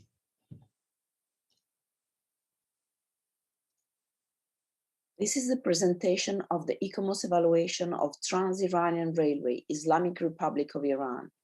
On this evaluation, ICOMOS has received a letter on factual errors and has acknowledged some of these errors. Next slide. The Trans-Iranian Railway connects the Caspian Sea in the northeast with the Persian Gulf in the southwest. It crosses different geographic regions and climatic areas. The construction started in 1927 and was completed in 1938 by the collaboration between the Iranian government and 43 construction contractors from many countries. Despite additional information provided during the evaluation process, ICOMOS considers that the comparative analysis did not establish the significance of the nominated property with regards to the proposed justification for inscription in relation to the railway innovation. And interesting aspects of the Trans-Iranian Railway would potentially lay, not necessarily in terms of history of the railway techniques, but rather on the fact that it represents the expansion of modern state power in the 20th century in a specific context of non-colonized Asia. ICOMOS considers that both proposed criteria 2 and 4 have not been justified at this stage. Thorough documentation of the tangible features and deeper analysis of their cultural significance with regard to a different narrative are needed. Next slide. The nominated property is divided into two segments, the northern line and the southern line.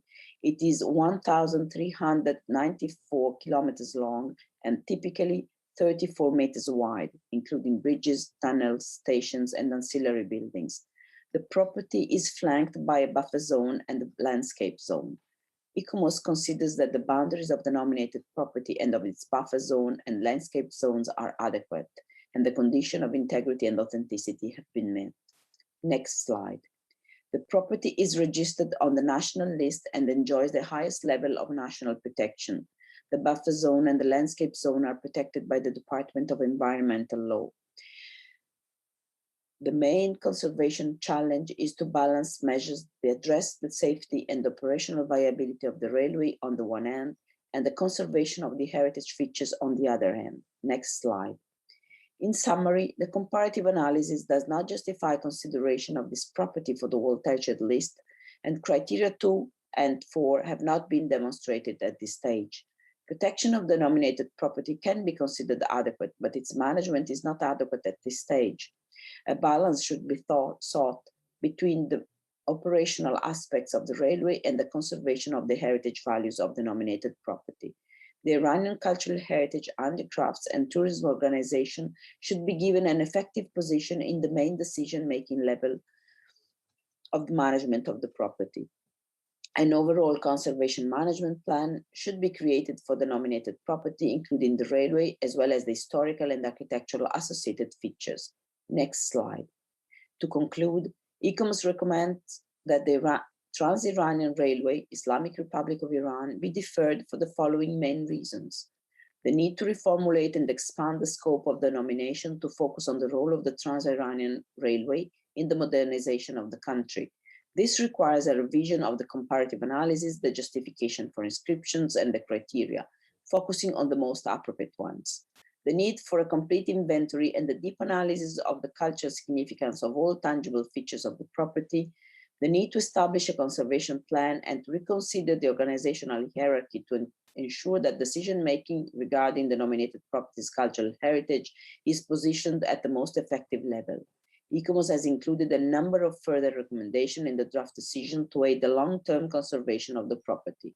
ICOMOS considers that such a revised nomination would need to be considered by an expert mission to the site. Next slide. Thank you. Thank you, ICOMOS, for your presentation. Now I would like to know whether there are any comments concerning this nomination.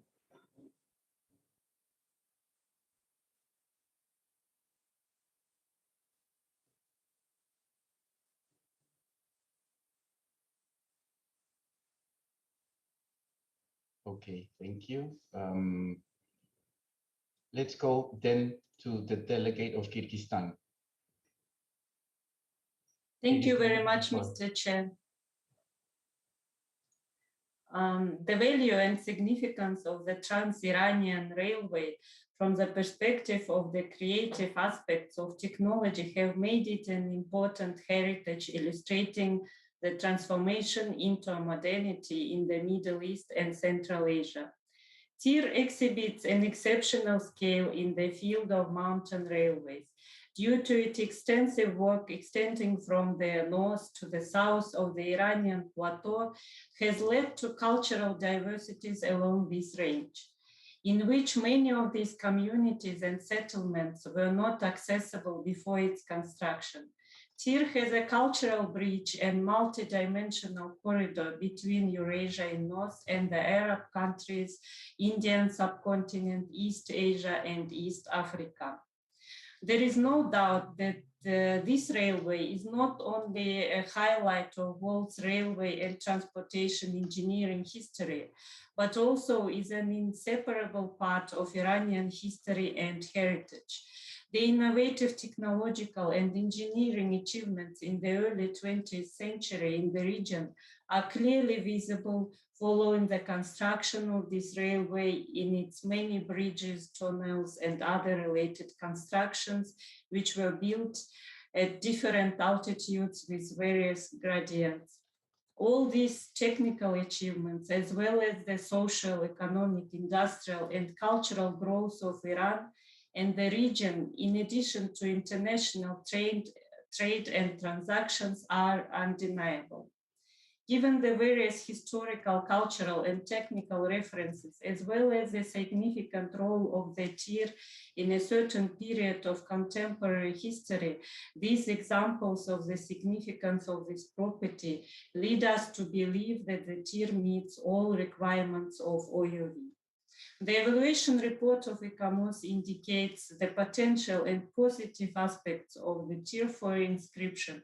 According to the ICOMOS report, the authenticity and integrity, conservation and management of the nominated property have been met.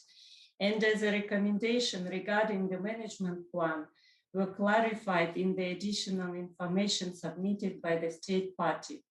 Probably it may not have been considered by the advisory body. In this regard, as the property is a national heritage and all activities aimed at conservation and the management plan are carried out. Therefore, it seems that there is an appropriate balance between measures that address the safety and the conservation of its cultural resource.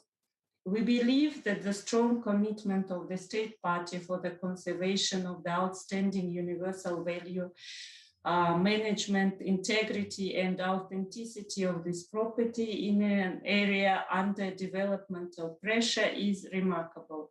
In conclusion, considering all the aspects of this dossier and additional information with reference to the reports submitted by the state party, as well as many instances in the evaluation report and the potential of the Trans-Iranian Railway for inscription, together with the fact that it meets the requirements of OUV, we believe it is eligible for inscription.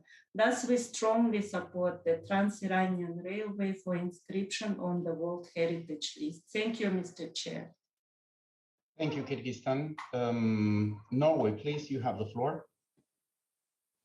Thank you, Mr. Chair, for giving Norway the floor.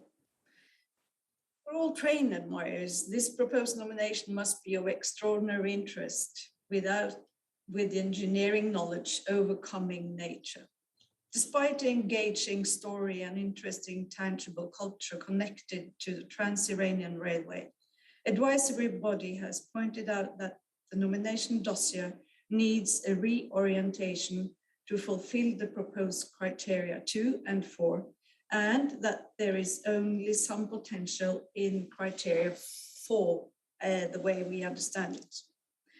The committee's task is to ensure that the OUV of a property is fulfilled if or when a property is inscribed on the World Heritage List. In this case, without a proper OUV confirmed, there are several steps to be taken for the state's party to finalize a fulfilled nomination proposition. Norway urges the state party to come back with a revised nomination. On this background, Norway supports the draft decision of deferring the proposed nomination back to the state party. Thank you.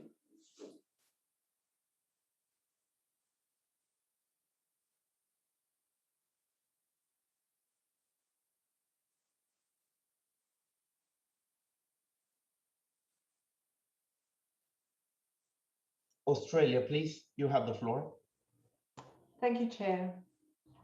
This large and complex site is emblematic of the global processes of modernisation that were made possible through technological innovation, and it has the potential to make an important contribution to the representation of 20th century heritage on the World Heritage List. However, at this stage, the potential OUV of the property has not been demonstrated. As Norway has just alluded, neither criterion 2 nor criterion 4 on which the property was nominated have yet been justified, although ICOMOS does suggest that criterion 4 may be justified through a refining of the narrative around the railway as a vehicle of modernisation, and in particular, the unique impact of the railway on Iranian social, economic and cultural life. We encourage the state party to work with ICOMOS and the World Heritage Centre to revise and refine the justification for OUV under criterion 4 and to define the attributes that demonstrate this criterion, and on this basis to bring forward a revised nomination. We'd also encourage the state party to develop a conservation plan for the property that will ensure the cultural values of the railway are protected and balanced against the operational viability of the railway. Thank you, Chair. Thank you very much, Australia. Now, Ethiopia, please, you have the floor. Thank you very much, Chair.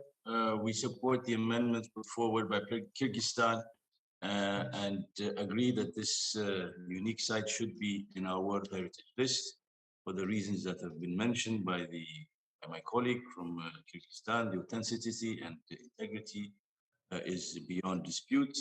Sufficient protection is provided by the state party, and as a site that symbolizes modernization in a developing world, we consider it as a very essential site, not just for that part of the world, but throughout the developed world. And therefore, we urge colleagues to follow suit and amendments put forward by our colleague from Kyrgyzstan. List very important site as a world on the World Heritage List. Thank you very much. Thank you, Ethiopia. Oman, you have the floor. Thank you so much, Mr. Chair. Let me start by complimenting the efforts of the World Heritage Center and the advisory body for their efforts. Oman delegation also wishes to acknowledge considerable efforts being made by the state party in the preparation of this nomination. Oman notes that ICOMOS considers that the condition of integrity and authenticity have been met. Legal protection is generally satisfactory. Visitor management is adequate, and there is a recognition of positive management and benefit for local communities along the railway. Oman also acknowledged all clarification provided by the state party in response to the rest of concern raised by the consultative bodies. Clarifications of issues related to comparative analysis, justification of criteria, and OOV attributes, conservation and monitoring management plan are addressed by the state party. Taking the commitment and effort by the state party, Oman strongly recommends that the Trans-Iranian Railway Islamic Republic of Iran to be inscribed in the World Heritage List. We also urge the state party to further have an open discussions with the World Heritage Center and the advisory body for any information and clarification needed. I thank you, Mr. Chair. Thank you, Oman. Now, Brazil, please, you have the floor. Thank you, Mr. President. Mr. President, the Trans-Iranian Railway is a marvel of modern engineering. It also played an important historical role during the Second World War. I had the pleasure myself to visit it when I was ambassador to Iran and was very impressed. I'm glad to have the opportunity to say a word here on behalf of this extraordinary site. We understand from the ICOMOS report that conditions for integrity and authenticity, as well as protection of the property, have all been met.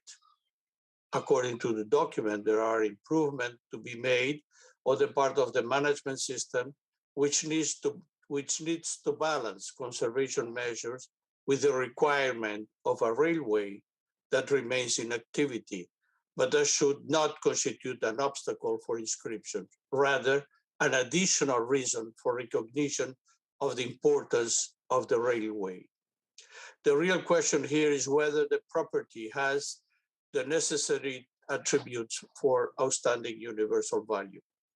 Like few other landmarks, a railway is exactly the type of construction created to favor human interchanges, criterion 2. And this railway in particular serve as a bridge between the cultures of Central Asia and Arabic Peninsula by being the product of the interchange of ideas between East and West in the fields of architecture and landscape, blended into the creative new architectural style.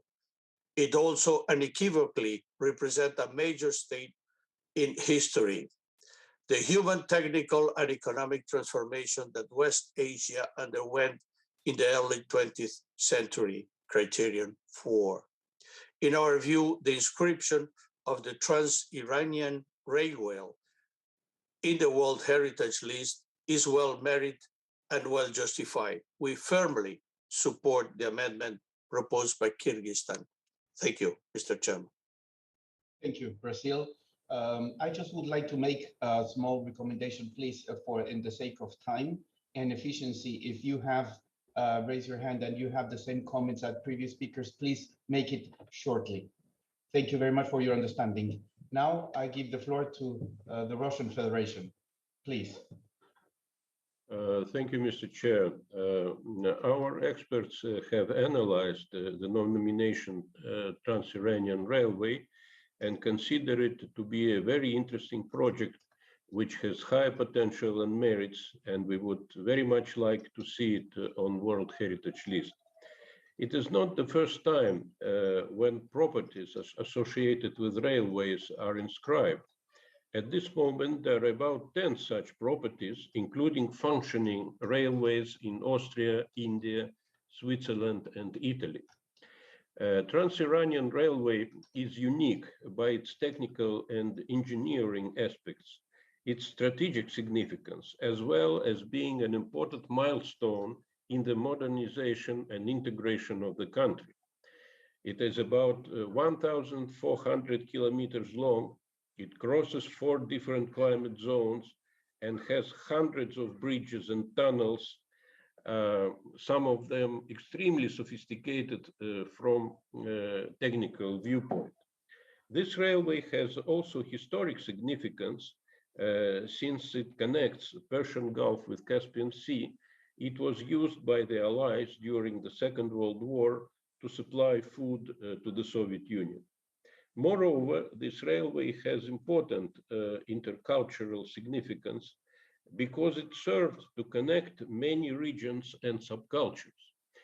Therefore, given all these important aspects, we recognize the outstanding universal value of this property. And we also note with satisfaction that ICOMOS has recognized its integrity, authenticity, boundaries, and protection. We hope that the committee members will support this nomination and adopt a decision accordingly. And we hope that the State Party will continue its close cooperation with advisory bodies and World Heritage Center. Thank you. Thank you very much. Spain, please. Muchas gracias, señor presidente. Queríamos intervenir con toda brevedad para destacar que la candidatura nos parece bien presentada y bien documentada, más allá de que atendemos las recomendaciones que ICOMOS está haciendo. Pero tenemos que tener en cuenta que en esta categoría tenemos muy pocos bienes representados, 4 exactamente, que estamos hablando de un ferrocarril que todavía tiene actividad, lo cual viene a demostrar que un bien puede ser preservado y conservado y a la vez servir de utilidad a la comunidad. Esta línea de 1.394 kilómetros conecta al Caspio, como se ha dicho, con el Golfo Pérsico y ofrece además una compleja instalación de túneles, de puentes, que es un ejemplo de colaboración internacional de ingeniería ya en su época para mantener algo de esta envergadura, por no decir el paisaje que describe a lo largo de esos 1.394 kilómetros. Nosotros creemos que más allá de las obligaciones que el Estado estamos seguros que va a continuar cumpliendo, porque la inscripción, lo hemos dicho muchas veces, no es un fin en sí mismo, sino es la admisión de obligaciones para preservar el patrimonio. Y si el Estado, con el esfuerzo que ha hecho, lo sigue haciendo, creemos que es merecedor de que se inscriba. Estamos diciendo que sería en todo caso la 5ª en esta categoría. Igual puede suceder con inscripciones que se van a pedir después, que son escasas y que tenemos que compensar y equilibrar un poco las distintas listas de categorías que tenemos. Por tanto, queremos sobre todo destacar eso y que se siga con esa actividad protectora del patrimonio y nos sumaríamos en todo caso al consenso que resulte. Muchas gracias, señor presidente. Gracias, España. South Africa, please, you have the floor. Thank you, Chairperson, and thank you for giving us the floor. The Trans-Iranian Railway Line is a masterpiece of engineering excellence, straddling different landscapes, 8 different regions, and uniquely connecting the Caspian Sea and the Persian Gulf. South Africa would like to commend the Islamic Republic of Iran for undertaking such an innovative project which exemplifies more than many other properties the struggle to conserve and manage the integrity, authenticity, and OUV of a site, while at the same time adapting to a changing environment and facing development pressures, environmental pressures, and natural disasters. Since the 2021 ICOMOS Evaluation of Nomination Report, the State Party has conducted additional research and implemented some of the recommendations included in the original draft decision, such as strengthening the criteria used and expanding the information related to the management of a very complex site. South Africa agrees that this important property should be listed in the World Heritage List as submitted and proposed by Kyrgyzstan. I thank you. Thank you, South Africa. Now, Uganda, please, you have the floor. Thank you, Chair. Uganda commends the Republic of Iran for presenting the Trans-Iranian Railway for nomination and notes with much satisfaction the pleasingly and elaborately highlighted past and present role of the historic railway in the modernization of Iranian economy.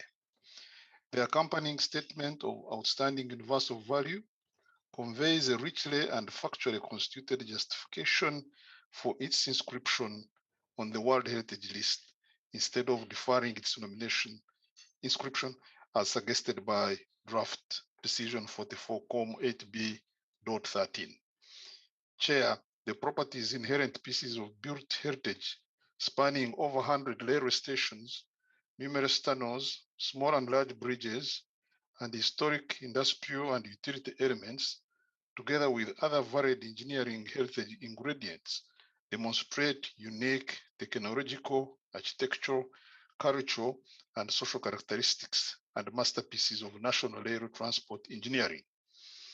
Furthermore, Chair, the Statement of Outstanding Universal Value outlines a fitting, sustainable, community-centered conservation management plan that surpasses previous versions in ensuring timelessness of this tangible transport heritage for now and posterity. It also guarantees relevant monitoring and conserving all its heritage elements to a point of unnecessary visit of an expert mission for this nomination and description purposes.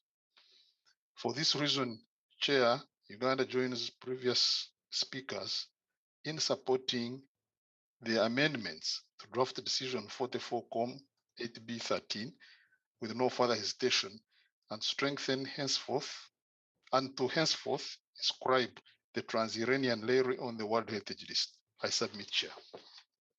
Thank you, Ganda. China, please, you have the floor.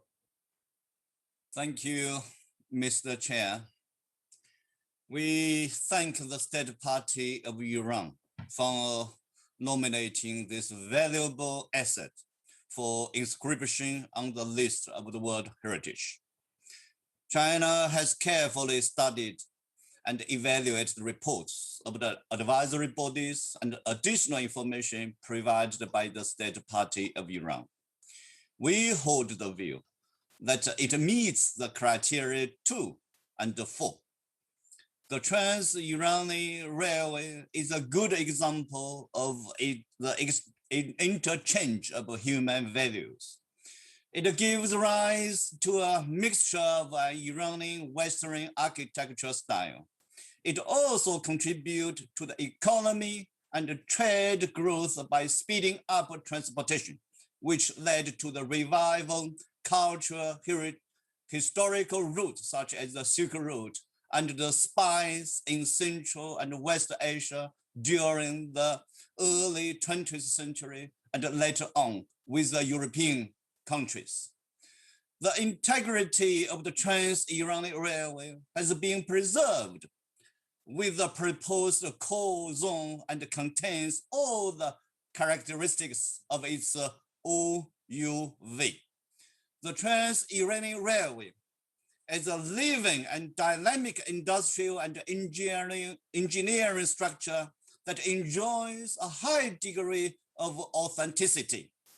China therefore supports the amendments proposed by Kyrgyzstan. Thank you very much, Mr. Chair. Thank you, China. Thailand, please, you have the floor. Thank you, Mr. Chairman.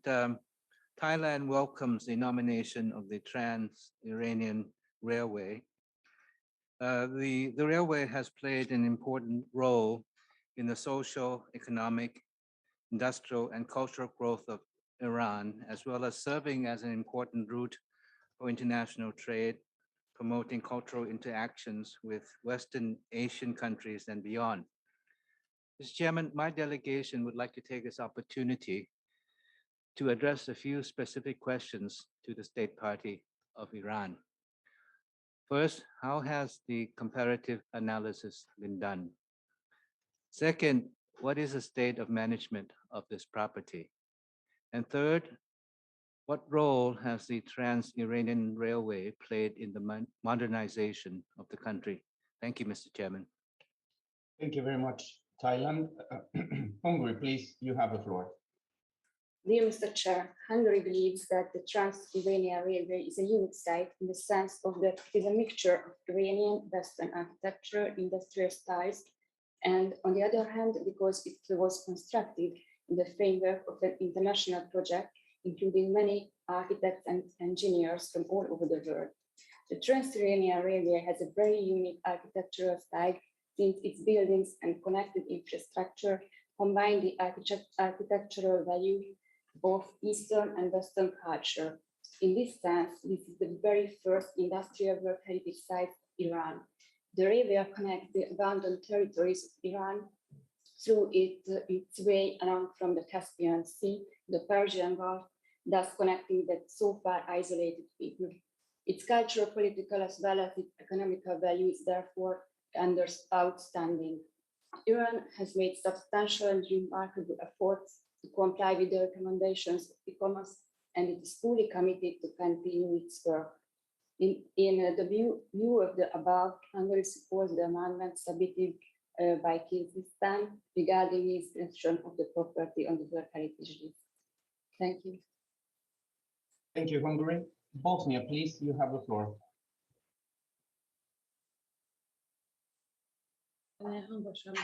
Nous sommes favorables à l'inscription de ce bien. Pour ne pas répéter ce qui a été déjà dit, je vais dire simplement, par l'aspect technique de ce bien dont on a parlé, il y a un aspect qui est culturel et qui signifie l'ouverture d'une porte de plus qui vont nous rendre plus proches les uns des autres.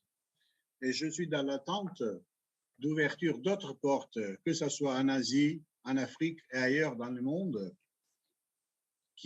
d'autres portes qui nous faciliteront une connaissance meilleure entre les cultures différentes et un échange meilleur et un échange plus intensif. Je vous remercie. Thank you, Bosnia. Mali, please, you have the floor. Merci, Monsieur le Président. Monsieur le Président, les lignes de chemin de fer traversent différents climats et paysages, à travers des zones arides ou fertiles, des terres de diverses zones géographiques. Comme cela a déjà été dit, les gares sont parfois conçues en harmonie avec les paysages environnants. Le chemin de fer transiranien ne fait pas exception à cet égard. Le chemin de fer transiranien a ainsi conduit à la création et au développement d'activités culturelles spéciales et des interactions dans tout l'Iran. Monsieur le Président, nous notons que le site répond aux critères d'intégrité et d'authenticité selon les rapports de l'ICOMOS, et sans vouloir revenir sur les autres interventions, nous appelons le comité à donner un avis favorable à son inscription sur la liste du patrimoine mondial. Merci.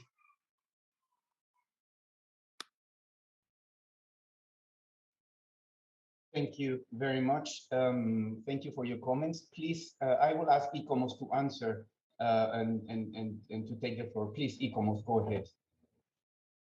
Thank you, Mr. Chairperson. I think the question raised by the distinguished delegate of Thailand was more towards the state party rather than ICOMOS.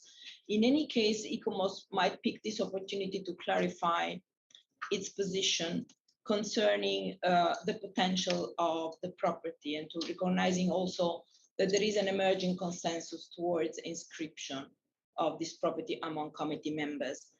ICOMOS has not seen in relation to criterion 2 how an important interchange of human value in the field of development in architecture, technology, monumental arts, town planning, or landscape design, the railway can contribute with, in the sense that, of course, the railway has linked different regions, but the criterion 2 refers to specific aspects in which a property needs to demonstrate interchange of human value.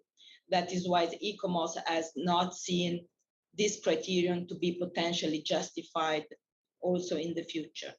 On the other hand, criterion 4 has not been found being demonstrated in relation to the innovation, but ICOMOS, through the evaluation process, has identified as promising for the Trans-Iranian Railway the possibility to justify consideration for the World Heritage List under criterion 4 in relation to its role in the expansion of modern state in the 20th centuries and also in the modernization of Iran. And so in this way, ICOMOS has identified a potential for the Trans-Iranian Railway to justify criterion 4, but under a different perspective. So in this regard, the suggested change of perspective also had an impact on the potential attributes that can support a revised focus of the nomination. And for this reason, a deferral was considered the most appropriate recommendation at this stage. And that's perhaps the first comment that ICOMOS would like to raise. There might be a few technical maybe comments and recommendations that might be needed if the committee goes towards really an inscription. And that is basically what ICOMOS would like to raise at this point. And thank you, Mr. Chairperson. Thank you very much. I would like to give the floor to the state party to respond to the question that was stated by Thailand's delegation. So Iran, you have the floor. Mr. Chairperson, Excellencies, all the colleagues from different countries. First of all, I'd like to thank ICOMOS for endeavors and efforts done for this project. And we respect the endeavors of World Heritage Center too. I'd like to thank our brother country, Kyrgyzstan, to raise the amendment and to thank the co-sponsors and supporters on the floor. But anyway, I also would like to thank status criticizing and to thank for the explanations of ICOMOS, because we respect all the keynotes and all the recommendations for better conservation of this property of World Heritage. And of course, we always are ready to fulfill our mandate for preserving this World Heritage in case of registration. We are ready to more cooperate with ICOMOS and World Heritage Center to fulfill the demanded mandates. Concerning the question asked by distinguished delegate of Thailand, I'd like to say that concerning comparative analysis based on the characteristics of Trans-Iranian Railway as a larger scale transportation infrastructure before the end of Second World War, these studies cover a wide range of important global railways. Comparative analysis built on the paper of Mountain Railway from two points of view, quantitative and qualitative. And we hope that in parallel to other railways registered as World Heritage, we tried to fulfill all demanded information, and especially in the complementary information sent for ICOMOS. And concerning the state of management of for this property, I'd like just to say that because of the lack of time, I'd like just to say that we are ready to make any clarification about this management as we done it in the documents sent to ICOMOS and sent to state parties too. Thank you so much for giving me. Thank you very much. Thank you very much, Iran. Then I would like to ask Norway and Australia if hearing the comments, are you willing to join the consensus? Thank you, Chair. Australia will go with the consensus of the committee. Thank you, Australia. Norway, you have the floor. Thank you, Mr. Chair. Just to make it clear, we think this is a wonderful cultural history that should be told. But our interventions has been that the OUE was not fulfilled. Saying that, we see the move on the floor, and we will not oppose the consensus, though we are a bit hesitant. I guess that was not a surprise for the committee. Thank you, Mr. Chair. Thank you, Norway. So I see no more questions or comments. Then now I invite you to invite the committee to adopt the draft decision 44-8B.13. But before doing so, I would like to ask the rapporteur if she has received any amendments of this draft decision proposed. Thank you, Mr. Chair. We have an amendment from the distinguished delegates of Kyrgyzstan, Ethiopia, Oman, and Bosnia and Herzegovina. As shown on the screen, the paragraph 1 is without any modifications, Mr. Chair. Thank you, Ms. Rapporteur. So I would ask the committee to adopt the decision paragraph by paragraph.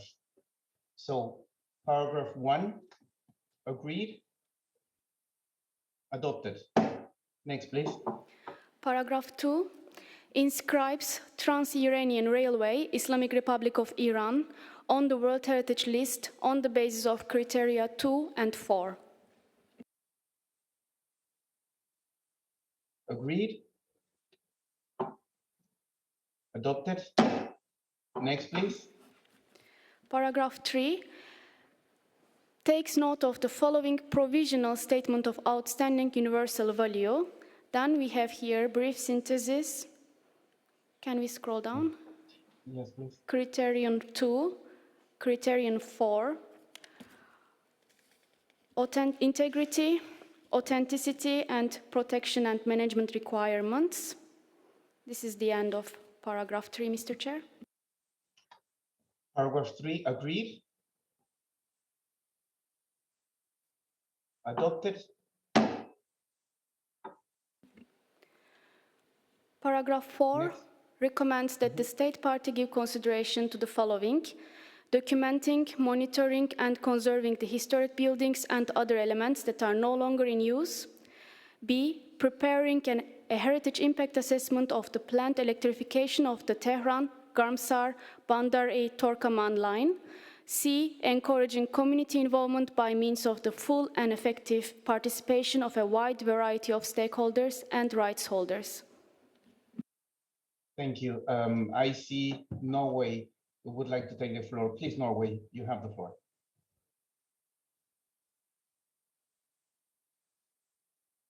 Sorry. Thank you very much, Mr. Chair. Could we please ask ICOMOS to comment on paragraph 4, please? Thank you, Norway. ICOMOS, you have the floor, please. Thank you, Mr. Chairperson. As I have announced in advance, it might be useful at this stage to be a little bit more specific about what type of documentation would be necessary, because ICOMOS has identified that indeed the state party has made inventories, but those inventories are not sufficient yet as a basis for conservation. So perhaps a formulation that says complete the inventories through thorough documentation of all tangible attributes as a comprehensive basis for conservation might help. So perhaps point 2 could expand and not be limited only to those elements that are not longer in use, because at the moment, point 4A only concerns buildings and elements that are no longer in use, whilst ICOMOS would like to see this expanded towards all attributes, also those that are still in use. If this would be acceptable from committee members as a specification. Thank you, Mr. Chairperson. Thank you, ICOMOS. I would like to give the floor to Ethiopia. Yes, please, you have the floor, Ethiopia. Thank you, Chair. I'm a bit baffled because this part of the decision was not touched. It is the draft as it was initially. So what has prompted the need to amend one's own draft? That is my question. Thank you, Chair.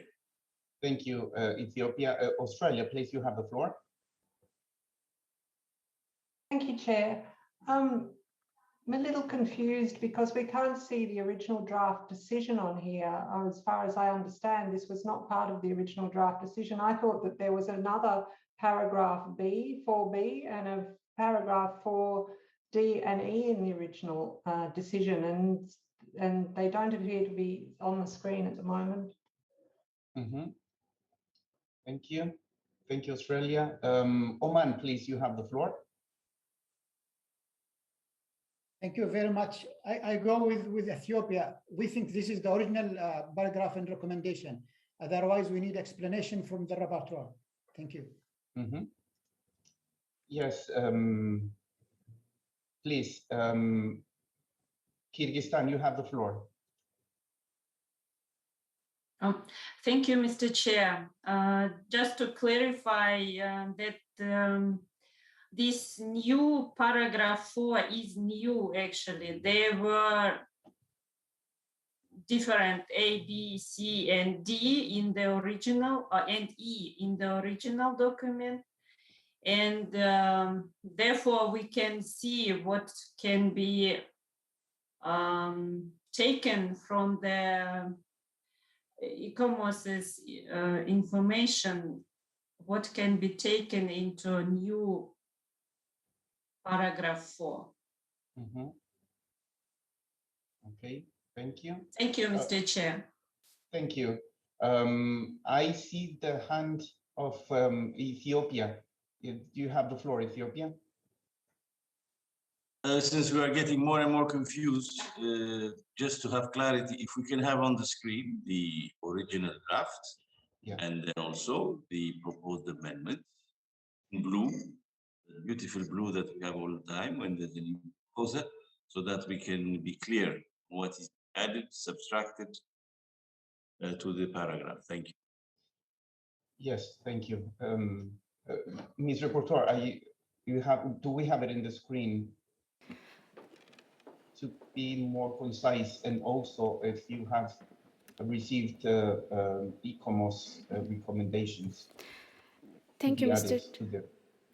Thank you, Mr. Chair. Just to clarify, so we had the original paragraph 2 of the draft decision requesting state party a set of measures to be taken, which was counting from A to E.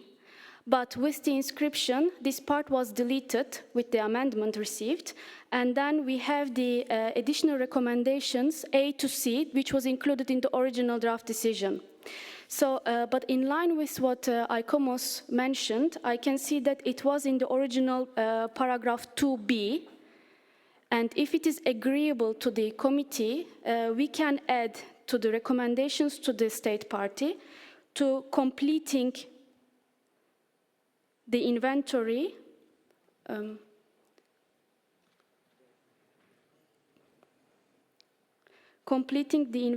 and the raw documentation of all the tangible features.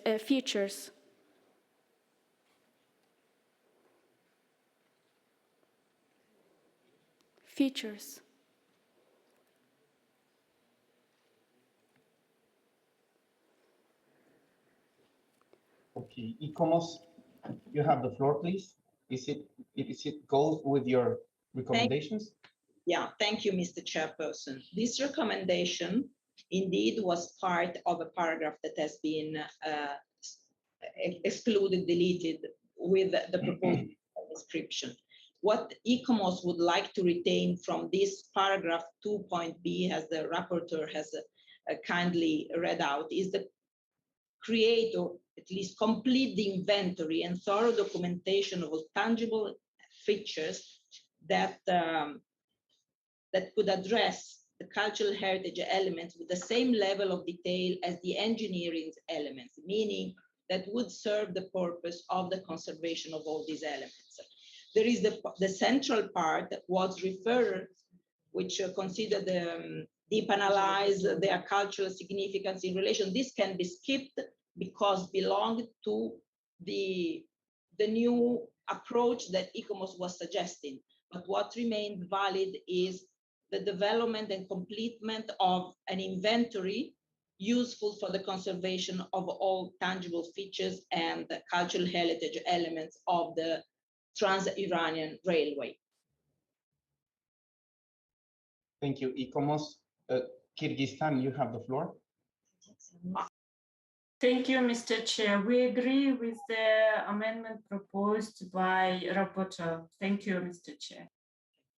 Thank you. Australia, please. Thank you, Chair. Australia would also like to keep the original paragraphs of 4D and 4E. 4D is establishing a conservation plan to complement the existing management plan, etc. And then 4E as well. We think that they're important and should go into the decision. Thank you, Australia. Ethiopia, please. I mean, we agree with the addition that was made by Ikomos. That's valid. But are we taking paragraphs from another?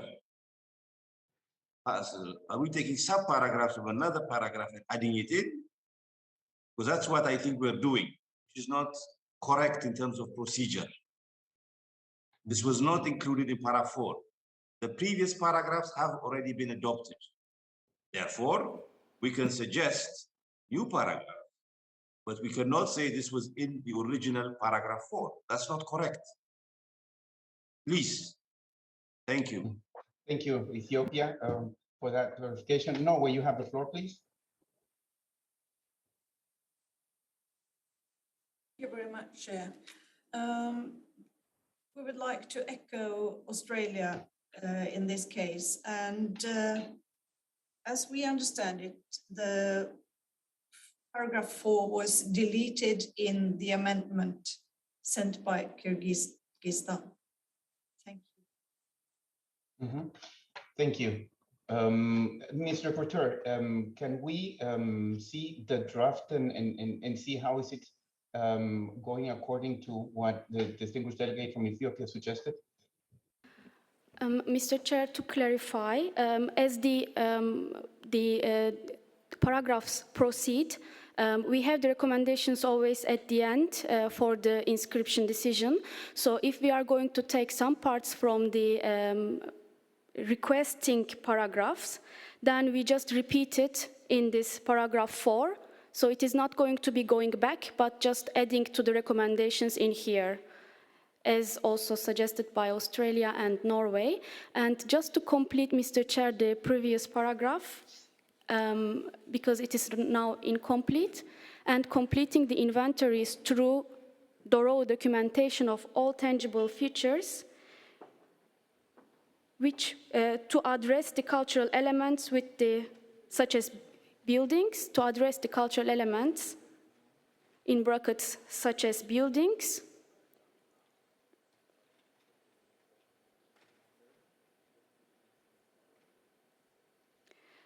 with the same level of detail as the engineering elements.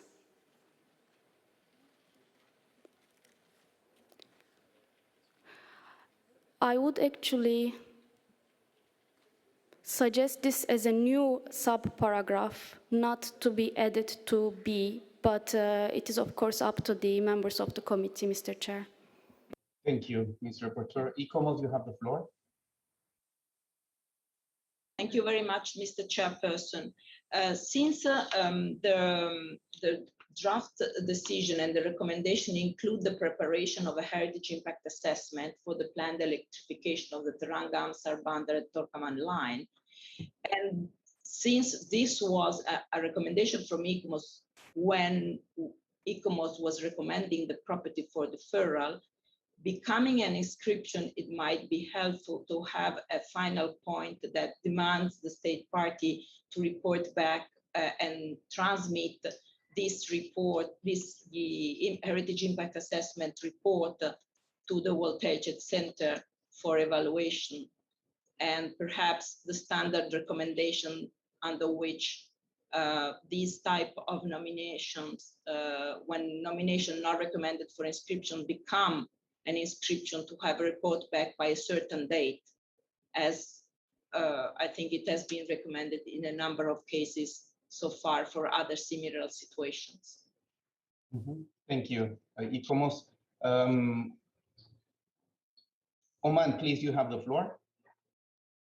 Thank you very much, the Chair. I think paragraph 4 now inserted a lot of elements, which is we are not in agreement. I would like to go to the previous suggestion, which is A, B, and C, and now we can see there is C becoming D, with the addition that came now from the rapporteur, but not in agreement for E and E now becoming, I think, D and E and F.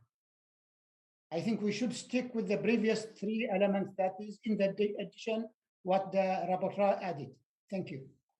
Thank you. Kyrgyzstan, please, you have the floor.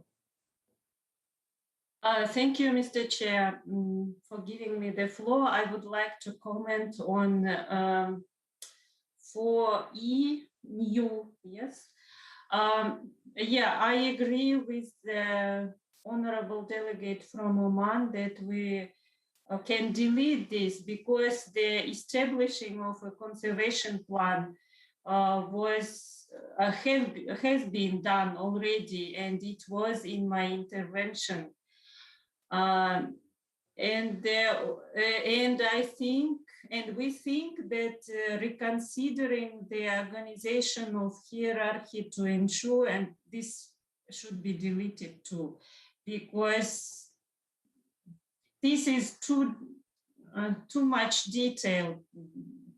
We can't say what kind of hierarchy they should have or should not have. It's in the hand of the state party. Thank you, Mr. Chair. Thank you. I see no more comments. Okay. Then can we go to paragraph 4, please, Ms. Rapporteur? As it stands, Mr. Chair, paragraph 4 now recommends that the state party give consideration to the following. A, documenting, monitoring, and conserving the historic buildings and other elements that are no longer in use. B, preparing a heritage impact assessment of the planned electrification of the Tehran-Garmsar-Bandar-e Torkaman line. C, completing the inventories through thorough documentation of all tangible features to address the cultural elements, such as buildings, with the same level of detail as the engineering elements. D, encouraging community involvement by means of the full and effective participation of a wide variety of stakeholders and rights holders. And paragraph 4E and F is proposed for deletion now, but if we decide to keep it, 4E is establishing a conservation plan to complement the existing management plan with the objective of better ensuring the appropriate balance between measures that address the safety and operational viability of the railway and the conservation of the nominated property as cultural resource. And F, reconsidering the organizational hierarchy to ensure that decision-making regarding the property's cultural heritage is positioned at the most effective level. Thank you. Australia, I see your hand lifted. You have the floor. Thank you, Chair. I would just like then to address a further question to ICOMOS about their emphasis in including what is now paragraph E on the need for a conservation plan. As I understand it from their evaluation report, this was because the railway is primarily being managed currently for its operation as a railway, but it also needs to take note of its cultural values. And I would suggest that if we do keep this paragraph, that the final line becomes the conservation of the OUV of the property, as this is going to be inscribed as a cultural site. But I would like to ask ICOMOS for a little bit more clarification about how they saw the need for this conservation plan. Thank you, Chair. Thank you, Australia. ICOMOS, please, can you answer the question from Australia? Thank you, Mr. Chairperson. Indeed, the point raised by Australia is important to ICOMOS exactly for this rationale, the need for having addressed the cultural dimension of the railway, of the Trans-Iranian Railway, as an operating system, but also as a cultural heritage. So each and every activity needs to take into consideration the conservation of the OUV of the property. So if there is a consensus towards having this principle established, rather that establishing a conservation plan, that would be, ICOMOS would be in agreement. But it's very important that this Trans-Iranian Railway is not just managed and treated as an operating railway, but a heritage operating railway. Therefore, conservation and attributes becomes very important in any activity concerning its management, maintenance, adaptation, upgrading. Thank you, Mr. Chairperson. I hope I have clarified ICOMOS position for the distinguished delegate of Australia. Thank you, ICOMOS. Therefore, I would suggest that we agree upon paragraph 4 as it stands, since it includes most of our comments and points of view.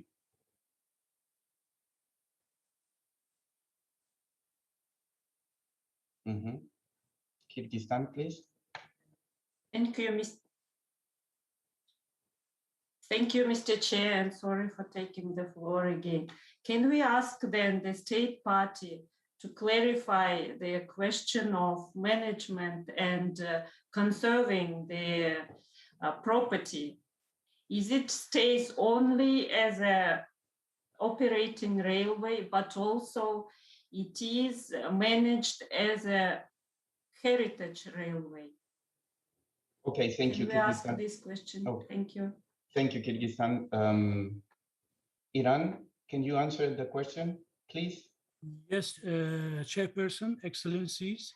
Since this property is registered on the National Heritage List and has been regulated by the legislation governing cultural heritage, and at the same time following the regulation related to the Iranian legislation for railways and transportation, all the activities and interventions related to this property should be according to these two bunch of rules and regulations. For example, the core and buffer zone are protected by two ministries, Ministry of Road and Urban Planning and Ministry of Cultural Heritage.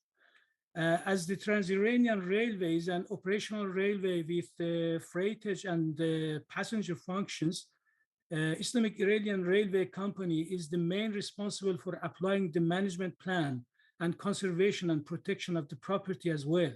Since this property is under protection of Iranian national heritage legislations, any intervention related to it needs to be approved by that ministry. Therefore, there is a close cooperation between responsible organizations to implementation and management of the property.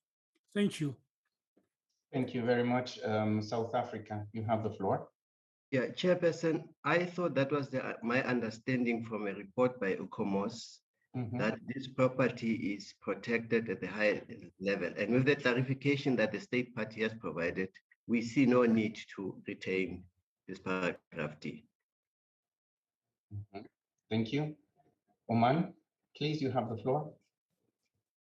Thank you, Chair. After the clarification from both now, I mean, the state party and also insertion comment from South Africa, I do also think that we don't need E and F. Thank you. Thank you, Oman. Ethiopia, please. Thank you, Chair. I'll be brief. In line with what was said by South Africa and others, we also see no need for having subparagraphs E and F. Therefore, they should be opinion meeting. Thank you. Thank you. Ms. Rapporteur, can we just note on the draft what is being said, please? Norway, please, you have the floor. Thank you, Mr. Chair. I'm sorry for taking the floor again, but could we clarify, is it an existing conservation plan already, or isn't it one? Thank you, Norway.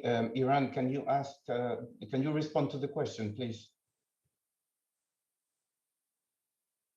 Yes, thank you for giving me another time the floor. Yes, we have a conservation plan for this railway, as I said, in cooperation between several relevant ministries. And I'd like to say that when two ministries are engaged in conservation of this railway, the supervision on the issues going in appropriate way is guaranteed because of the fact that it is that multi-dimensional and multi-party supervision about this railway. And that's why I suppose that from a national point of view also, engaging several ministries in supervision of protection and conservation of this railway make the issue of protection guaranteed. Thank you, Iran. Brazil, please, you have the floor. Thank you, Mr. Chairman. Having followed this debate with interest and very great attention, and having received the explanation by the Iranian representative that I thank very much, I will support the deletion of subparagraph E and F in accordance with what my colleagues from Ethiopia, South Africa, Kyrgyzstan, and Oman has already proposed. Thank you, Mr. Chair. Thank you, Brazil.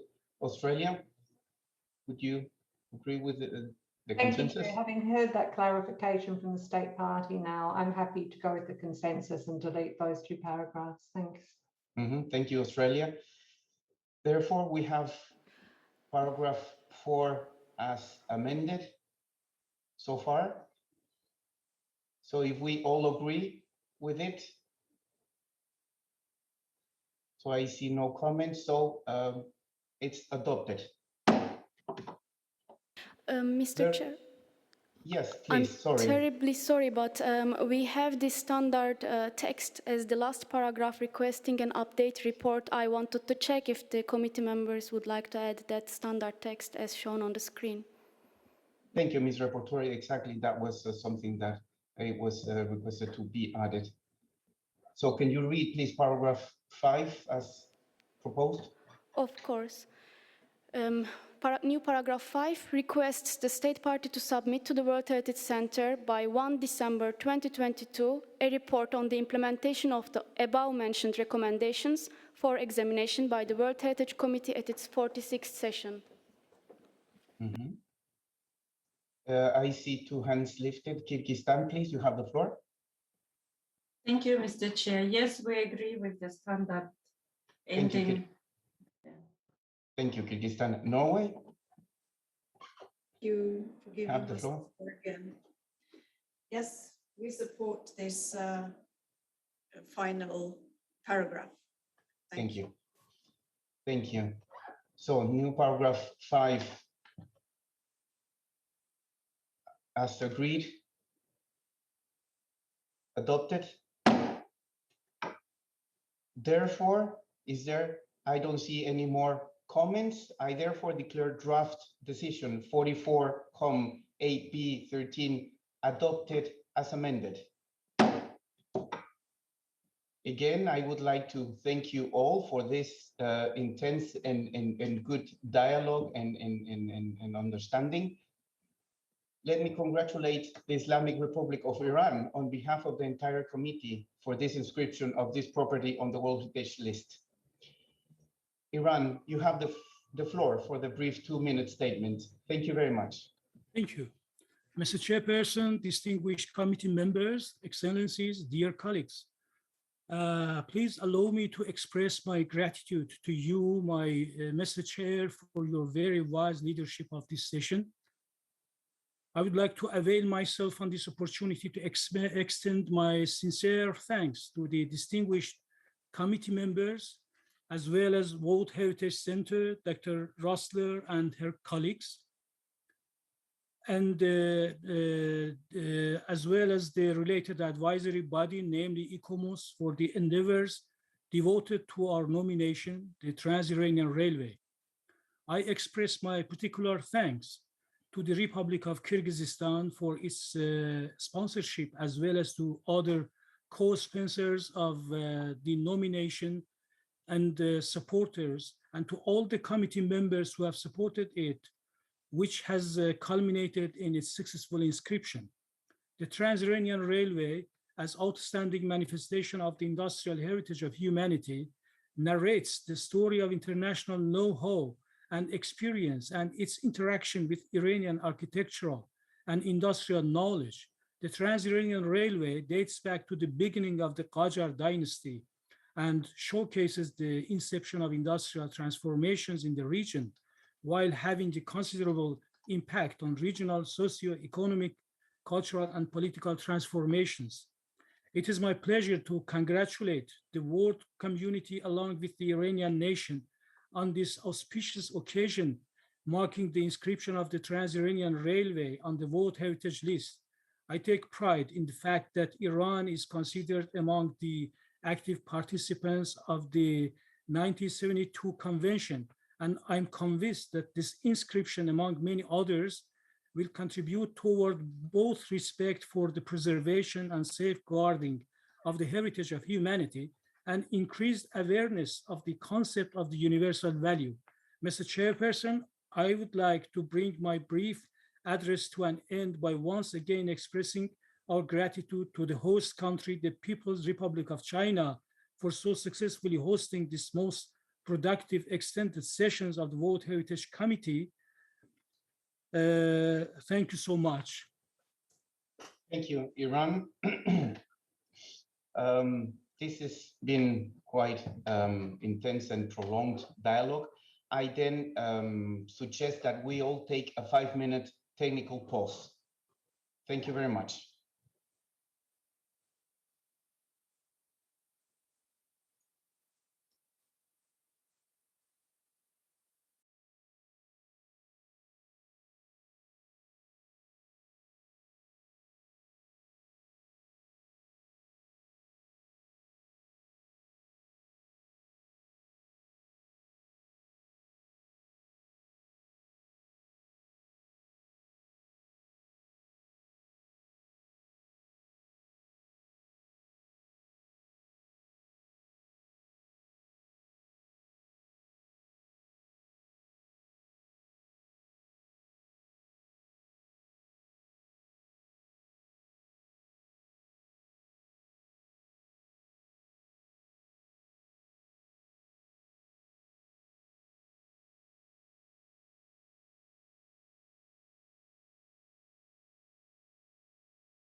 Dear members of the committee, let's convene our meeting.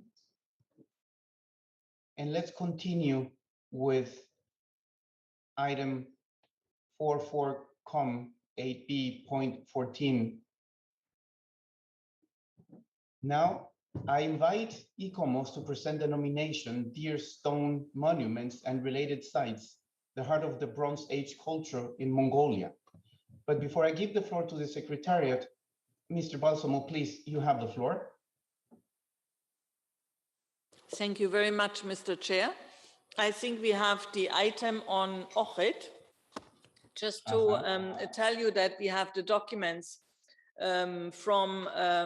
which are ready to be taken up maybe after the Mongolian case, depending on the situation. But we will see where we stand. But just to tell you that the documents are ready and have been translated. With that, I give the floor back, and I think Mr. Balsamo will do the introduction. Thank you. Thank you, Dr. Rosler.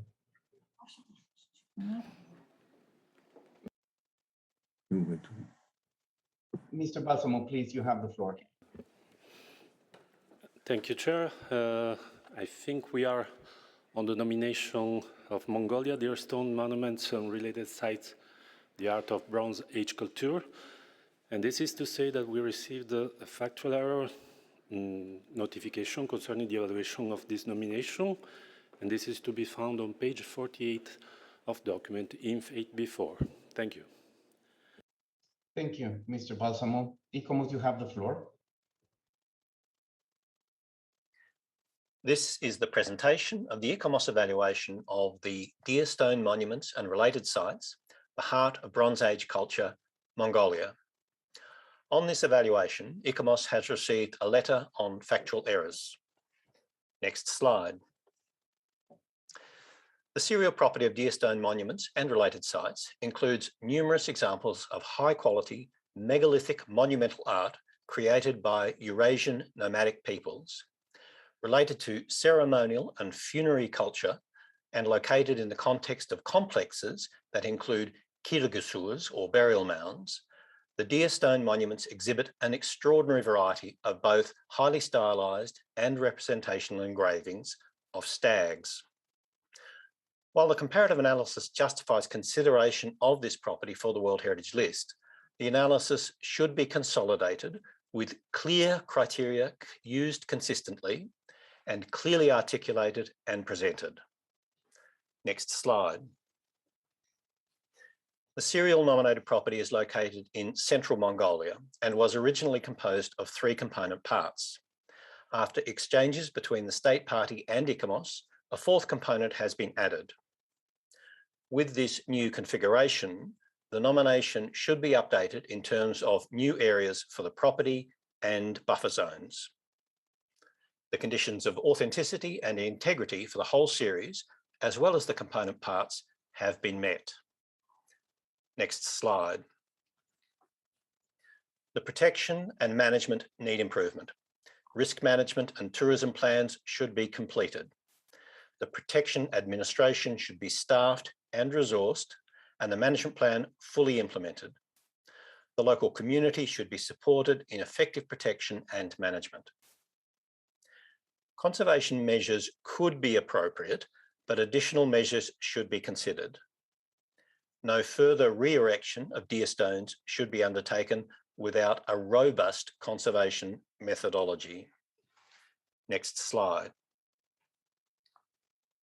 In summary, criteria 1, 3, and 4 are not justified at this stage because the context and understanding of the property is not yet adequately presented, especially its overall narrative providing an adequate and balanced understanding of the various attributes, their relationships and meaning. The justification is too focused on deer stones and not on the whole archaeological complexes, which include other substantial attributes, notably the kirgusurs or burial mounds. The boundaries of the buffer zone of the Xuejun Uvur component part should be extended to the south. In addition, protection, conservation and management need improvement to ensure the long-term conservation of the property. Next slide. To conclude, ICOMOS recommends that the nomination of deer stone monuments and related sites, the heart of Bronze Age culture, Mongolia, be referred back to the State Party for the following main reasons. Revise the overall narrative to reflect the whole of the archaeological complexes and consequently align the justification for inscription on this new basis. To consolidate the comparative analysis, adjust the boundaries of the buffer zone for one component part and provide updated information on new areas, provide comprehensive legal protection, fully implement the management plan, and provide personnel and resources for the protection administration.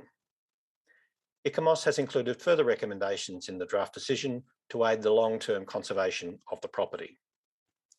In addition, ICOMOS also recommends that the name of the property be amended according to the revised narrative and that the, quote, heart of Bronze Age culture, unquote, be removed from the title.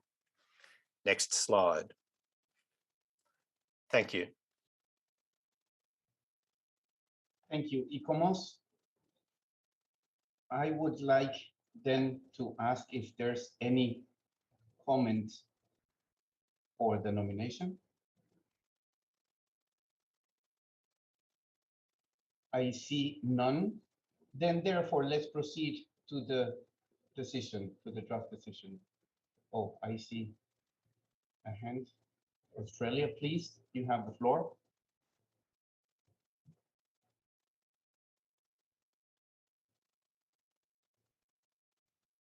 Thank you. Can you hear me?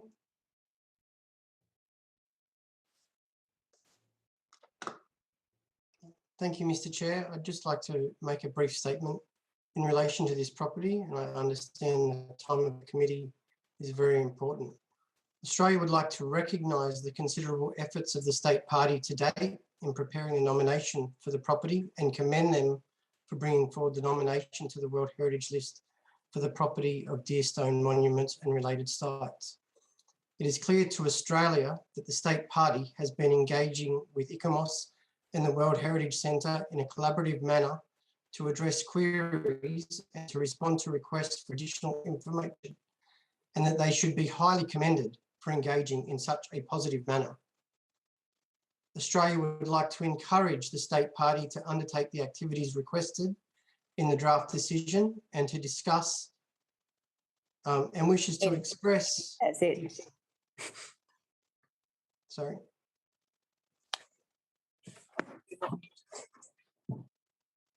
And wishes to. The delegation of Australia. Yes, thank you, Australia. Continue. The other delegation has the microphone open.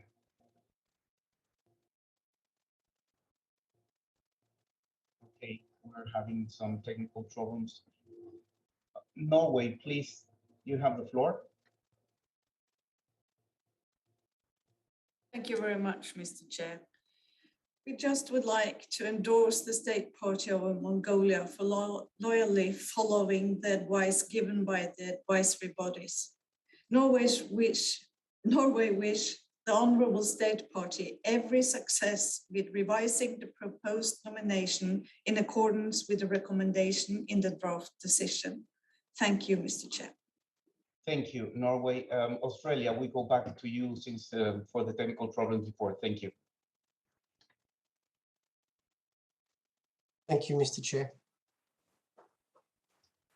We would like to encourage the State Party to undertake the activities requested in the draft decision and wish to express our disappointment that we will not be a member of the committee at the 45th session, where we are confident a favourable outcome will be forthcoming. Being inscribed on the World Heritage List is an incredible accomplishment for a State Party. However, history also shows that inscription is at the start of the management journey of a World Heritage property. Effective management can only be achieved where a clear set of values are recognised for a property and where the narrative for the property is directly related to these values. The technical advice of ICOMOS seeks to resolve these matters and provide a solid foundation for the management of the property post-inscription. We would like to highlight to the committee the additional management pressures that come along with inscription to the World Heritage List in instances where the property's narrative is not clearly defined and where the justification for inscription is incomplete and where the statement of OUV is still being finalised.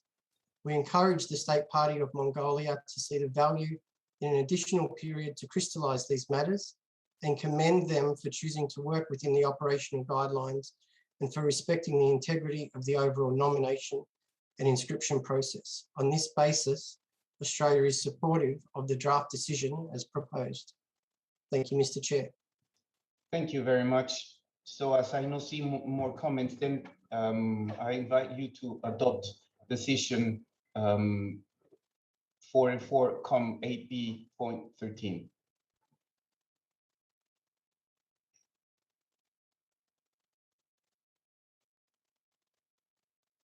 Ms. Rapporteur,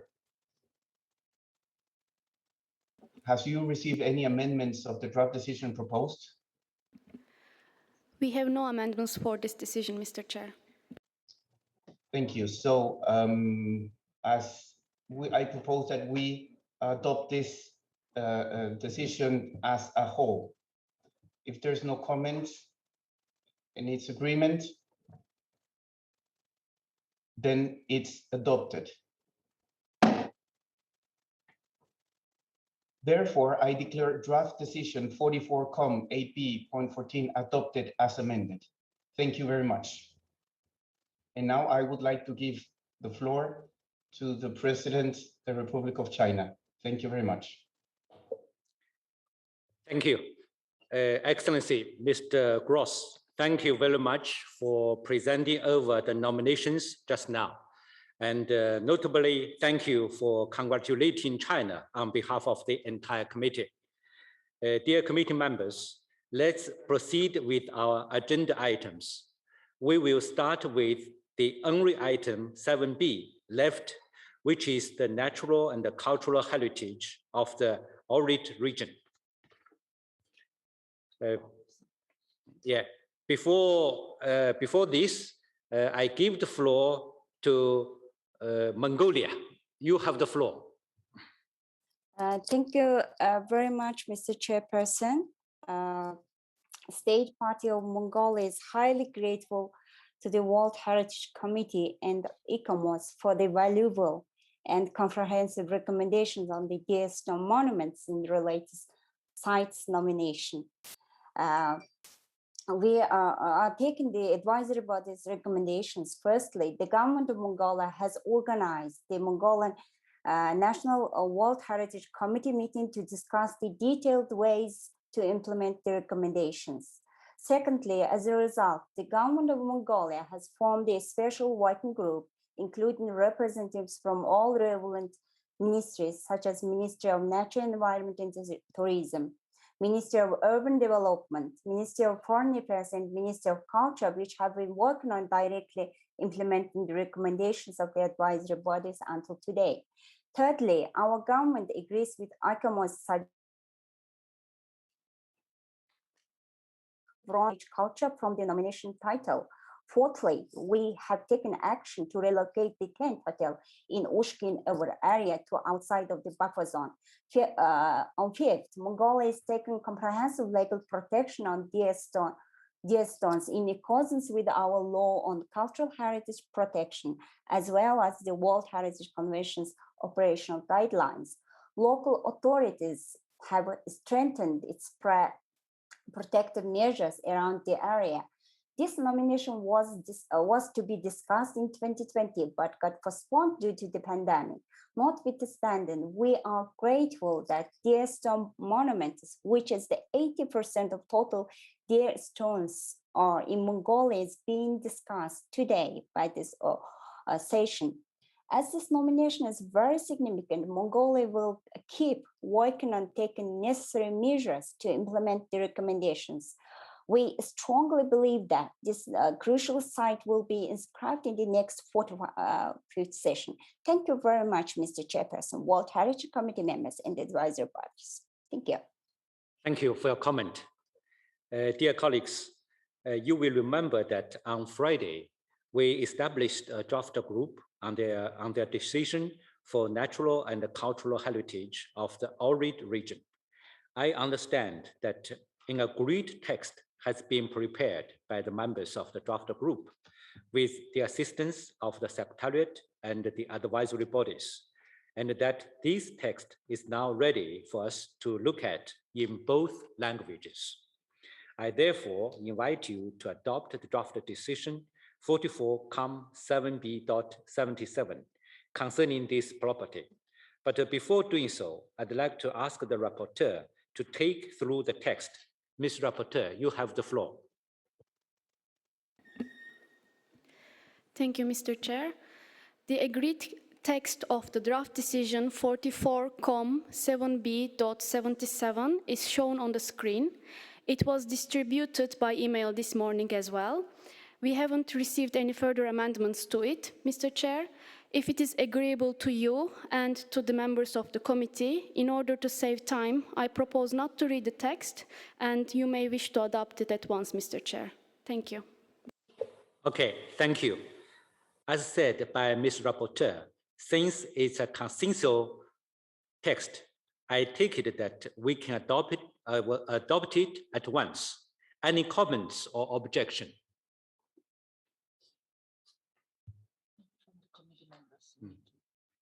Oh, I see now. I therefore declare draft decision 44-7B.77 adopted. I'd like to ask whether any observer delegation would like to express themselves about this property. Egypt, please. You have the floor. Thank you very much, Mr. Chairman. Egypt would like to express its support for the consensus reached on the amendment of the draft decision on the natural and cultural heritage of the Ohrid region property. We commend the joint efforts and cooperation of Albania and North Macedonia for the implementation of the recommendations stemming from the corresponding decisions of the World Heritage Committee and the reactive monitoring mission, as well as the commitment of both states parties to develop a detailed strategic recovery plan for the site in consultation with the World Heritage Center and the advisory bodies. We underscore the necessity of providing Albania and North Macedonia more time to properly implement all the recommendations noted in the 2020 Reactive Monitoring Mission report, taking into consideration the significant effect of the global pandemic on the pace of the implementation. In this regard, it has been important for the committee to avoid the inscription of the property on the list of World Heritage in danger during the current committee session. I thank you very much, Mr. Chairman. Thank you for your comment. Albania, please, you have the floor. Thank you very much, Mr. Chair, for giving Albania the floor. It gives also us the opportunity to congratulate China and you, Mr. Chair, for the organization of this session. Albania would like to thank all the members of the committee for this decision, and in particular, Bosnia and Herzegovina, Hungary, the Russian Federation, China, Saudi Arabia, Spain, and Egypt that we just heard for their valuable efforts and work leading to the compromise text, which was just adopted. Mr. Chair, we are fully aware that both state parties to this exceptional property need to work harder, to do more, deliver better and faster, in order to address identified and recognized threats and vulnerabilities of this mixed transboundary property, the natural and cultural heritage of the Ohrid region. We are absolutely aware that only decisive action, coordinated and well time-framed, will help address all issues identified, and we stand ready to continue our work with the Center and the advisory bodies, as well as through an improved and permanent transboundary coordination process with North Macedonia, the other state party, as clearly spelled out in the joint declaration of the ministerial meeting held in Ohrid just a couple of weeks ago on 12th July this year. We thank the committee members for their understanding and for their support. Finally, Mr. Chair, let me reiterate Albania's full and solid commitment to implement convincingly and in full the decision just adopted and make sure that everything is done for the protection and conservation of the OUV, of the transboundary property, the natural and cultural heritage of the Ohrid region. And with this, I thank you. Thank you for your comment. Now, North Macedonia, please. You have the floor. Thank you, Mr. Chair. And let me also congratulate you on the exceptional stewardship of this meeting, especially under these extraordinary circumstances. As the Minister of Environment, on behalf of the Republic of North Macedonia, I want to thank the committee for their considerate and careful deliberation on the case of the Ohrid region. We're grateful that the committee has acknowledged the efforts made by North Macedonia and Albania, and therefore providing us with the necessary time. And hence we consider this as an additional responsibility to continue to make the significant steps towards the protection, conservation, and sustainable management of this property, as has been recommended by the UNESCO committee. North Macedonia would like to especially thank Bosnia and Herzegovina and the Russian Federation for their support in this endeavors, as well as the delegations of China, Saudi Arabia, Hungary, Spain, and Egypt. We continue to be thankful for the continued friendly and constructive advice and support provided by the colleagues from Australia and Norway as well. Both North Macedonia and Albania remain fully committed to protecting the outstanding universal value of the Ohrid region. By working together, we're determined to make the management of the site an example of cooperation between two countries, ensure the integrity and authenticity of the region, and pass it on to the next generations. Rest assured, we will involve the local authorities. We will kindly ask all the NGOs to support us and to help us achieve these recommendations. And we're looking forward to actually coming back with a positive report in the very near future. Once again, thank you for your support and your consideration. Thank you for your comment. I thank the state parties' comments, commitments, as well as your support to me as a chairperson. Thank you. Now, Ohrid SOS, you have the floor for 1 minute intervention. First, with reference to yesterday's statements from several states parties on civil society, we remind the World Heritage Committee that you depend on us to retain some part of your dwindling credibility and protection capacity. Second, civil society should be speaking before decisions, not only after they are made. Third, in 2019, with your decision for the Ohrid region, you poured 2 more years of concrete onto Lake Ohrid's coast, 2 more years of filth into its waters, and 2 more years of trash into the unsealed landfills in its watershed. You also accepted 2 more years of excuses, misrepresentations, and flimsy plans that offer genuine protection to exploitation only. Now you have in all likelihood decided for the same. Outstanding universal value concerns all humankind. When will you realize that you yourselves are losers from this too? Thank you. Thank you for your comment. Dear colleagues, with this, we have now completed examination of our agenda item 7B. Let's proceed then. I now invite ICOMOS to present the nomination Paseo del Prado and Buen Retiro, a landscape of arts and science, Spain. But before I give the floor to ICOMOS, I'd like to pass the floor to the Secretariat. Mr. Balsamo, please, you have the floor. Thank you, Chair. We received a factual error notification concerning the evaluation of this nomination, and this notification is included on page 53 of document INF 8B4. Thank you. Thank you. ICOMOS, please, you have the floor. This is the presentation of the ICOMOS evaluation of Paseo del Prado and Buen Retiro, a landscape of arts and sciences, Spain. On this evaluation, ICOMOS has received a letter on factual errors and has acknowledged some errors. Next slide.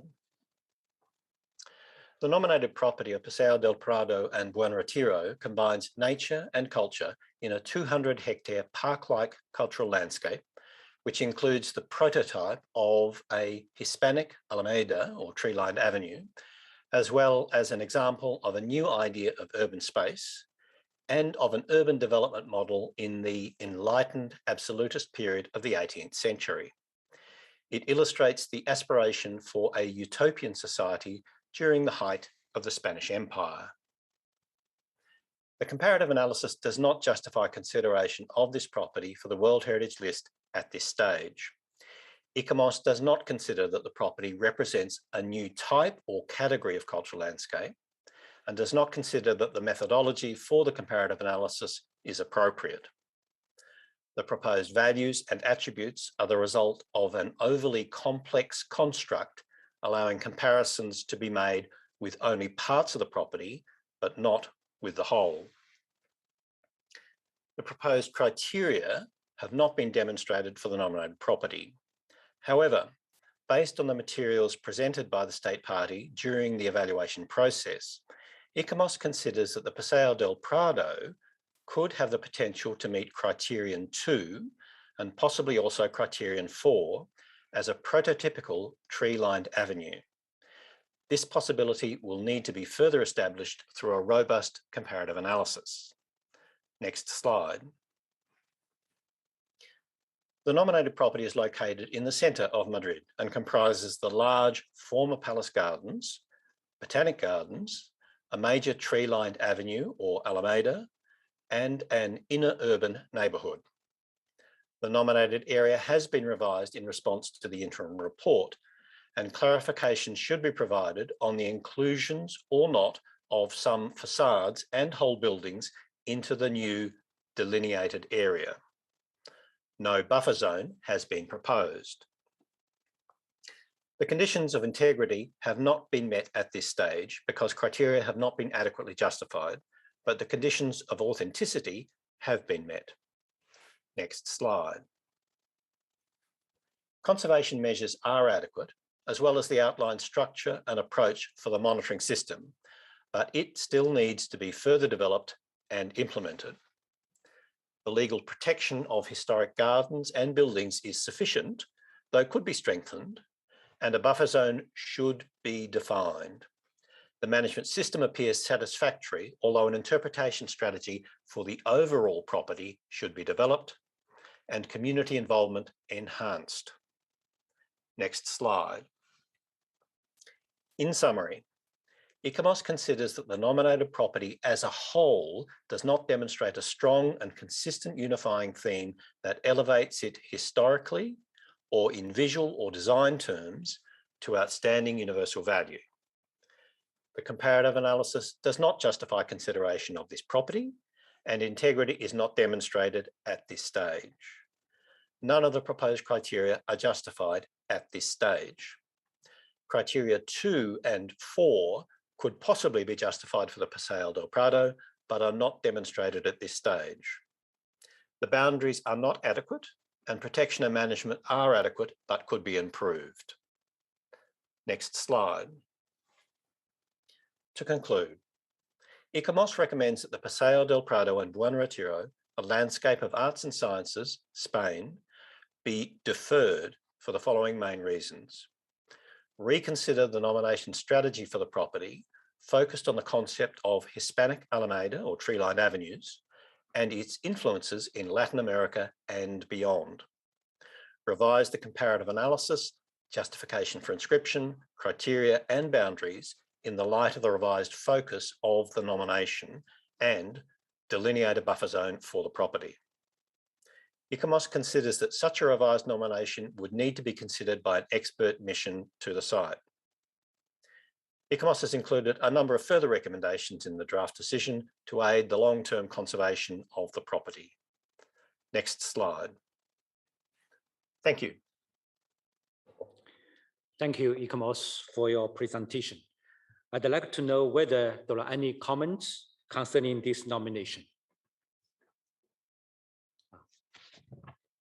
Dear committee members, due to the time constraints, I have to kindly ask you to be very brief on your general comments. Now, Saudi Arabia, please, you have the floor. Thank you, Mr. Chair, and please bear with us since we are presenting the amendments. We're looking today at the nomination of El Paseo del Prado and the Garden of Buen Retiro, an innovative and non-stereotypical nomination. It is an ensemble complex structured over 5 centuries, comprehending simultaneously the capital's green heart and its center of arts and sciences. The significant theme of the property concerns the introduction of nature into the city, with the creation of green spaces in the urban environment for the unrestricted enjoyment of citizens, which today, and more so in the current circumstances, is considered essential and necessary for the well-being of local community. This vision is well supported by IUCN in their report, and therefore is a key factor that has hitherto not been reflected in the World Heritage List and is of unquestionable importance. The Paseo del Prado and the Garden of Buen Retiro is an outstanding place, a cultural landscape where nature meets the arts, science, since centuries ago, increasing its presence with museums of universal importance, such as the Prado, Tian, and the Reina, Sofia museums, that treasure works of art universally renowned from masters like Picasso, Goya, Velázquez, Rubens, Bosch, etc. The site also includes incredible scientific institutions, such as the Royal Botanical Garden, recognized by the IUCN as notable form of conservation and training from a conservation and training point of view, the origin of outstanding botanical expeditions on Spanish and American flora, linking both continents. These attributes have endowed the property with a special character that makes it a place that brought together not only nature, arts, and sciences, but also politics with the parliament and economy with the Bank of Spain, and an incredible list of cultural, scientific, economic, civic institutions, all of them present in this civic and sustainable space, which has shown, as the IUCN itself notes, that nature in the city is vital for the cohesion of the community and citizenry and contributes significantly to social well-being, still subsisting today and part of Madrid. The universal nature of the Paseo del Prado is clear. It constitutes the very first green space designed within a European capital. It is a irrefutable fact that it is the first European model and a precedent for them all, especially for Latin America, where it seems to have spread to the extent of being a direct influence for the Almadía of Mexico, the first public park in all America back in the 16th century. And in the following centuries, many Almadías like Paseo del Prado in Havana, Cuba, that even has the same name. Mr. Chair, dear committee members, when we speak about value, we clearly see that this ensemble consists of various parts brought together to form a complex yet united, wonderful mosaic. A boulevard, an urban park, and a botanical garden, together with roads, ornamental elements and fountains, monumental buildings, and many, many more. All of these attributes of a singular site that contains universal values. The inscription of this magnificent site with its unique complexity will definitely enrich the diversity of the World Heritage List. This space is the epitome of nature and culture, geography and history, of individuals and groups, of universal and identity values. Overall, an example of a type of urban cultural landscape that is not yet represented on the list. Lastly, Mr. Chair, dear committee members, ECOMOS proposes to reduce this space only to the boulevard itself.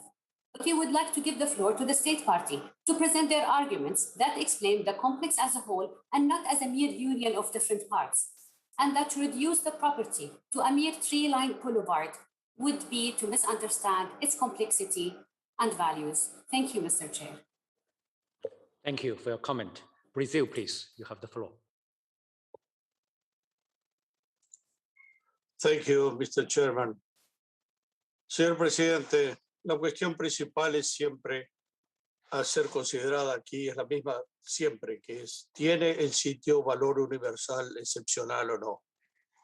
De la evaluación del ICOMOS se comprende que al menos por el criterio 2 hay razones para reconocer el BUE al sitio, con base en la influencia de la llamada Alameda en el desarrollo de ciudades, especialmente en América Latina.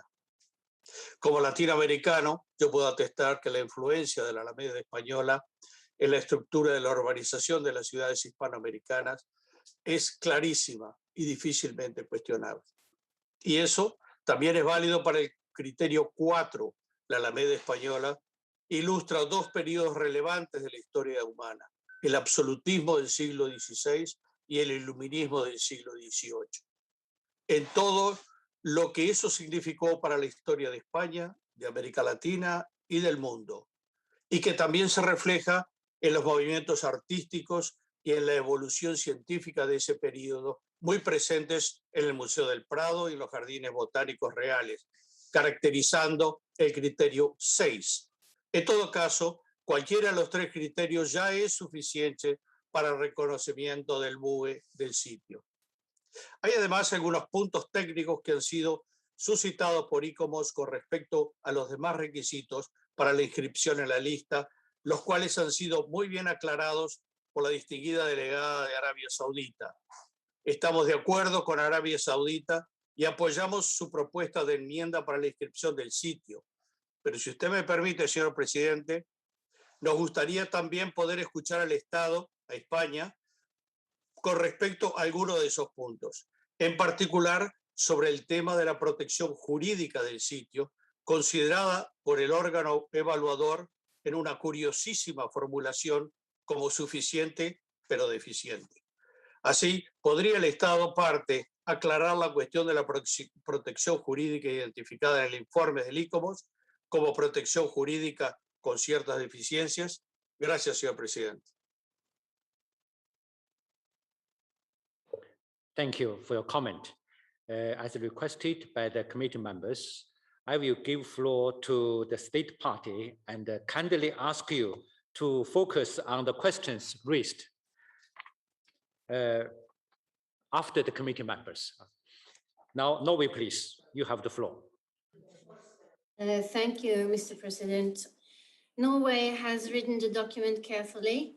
We've also had several bilateral meetings with Spain regarding the nomination, and we would like to compliment our Spanish colleagues for open and fruitful discussions.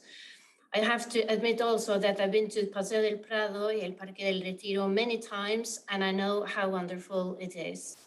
However, and with reference to the initial statement on item 8B made by Norway yesterday, this is another nomination with great potential, yet still in the making. In our opinion, there is still some work to be done. Finally, moving from deferral to inscription is not in compliance with the convention, neither the operational guidelines, and Norway finds it therefore logical and fair that it be deferred back to the States Party. Thank you, Mr. Chair. Thank you for your comment. Thailand, please.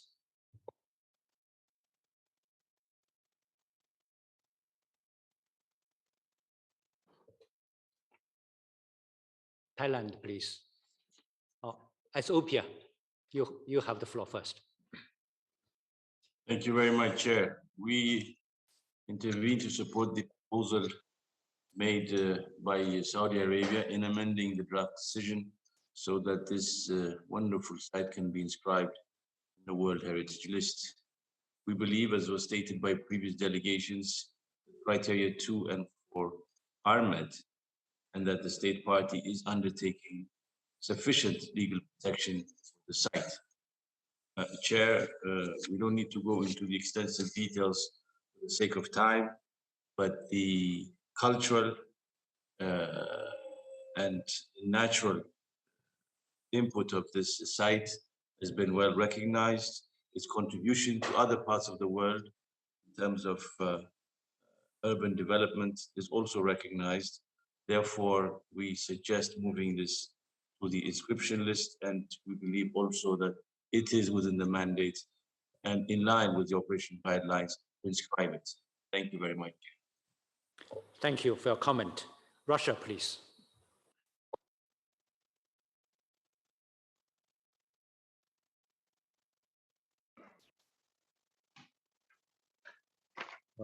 Thank you, Mr. Chair. Our delegation has a great sympathy for this nomination, and we would like to see it on the list of World Cultural Heritage.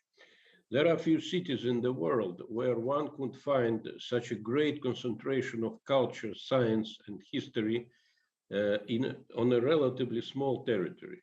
3 world-famous museums, El Prado, Thyssen-Bornemisza, Museo de Reina Sofia, Academy of Science, Royal Botanical Gardens, and many more historic buildings of extraordinary beauty, which are the symbols of Madrid's architecture.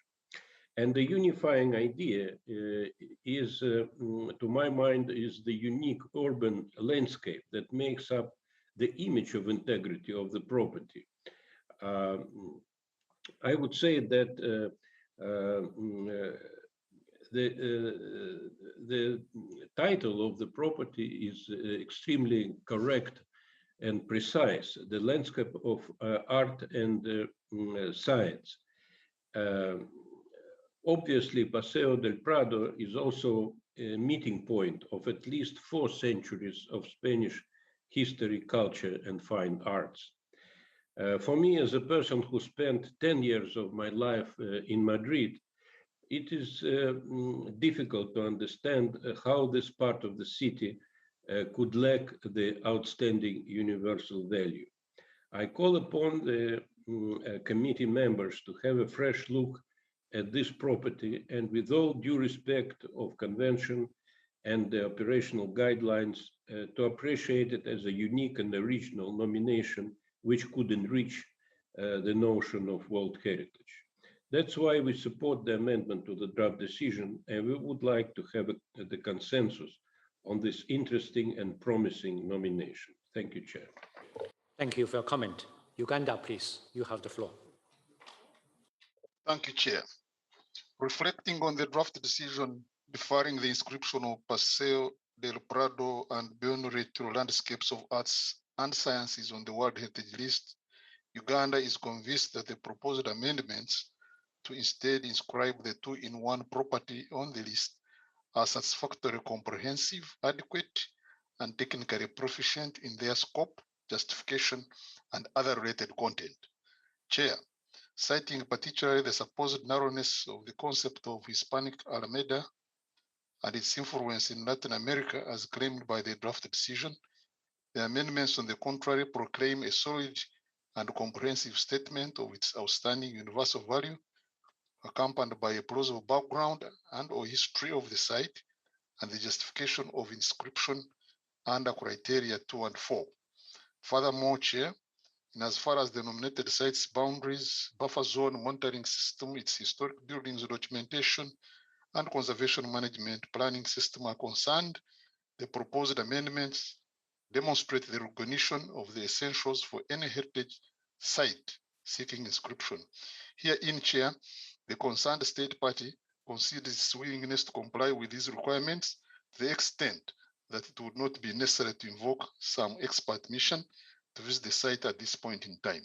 Chair, the above cited reflections are convincingly concretized in the amendment statement of outstanding universal value, which appears sufficient in scope, content, and conservation ethos.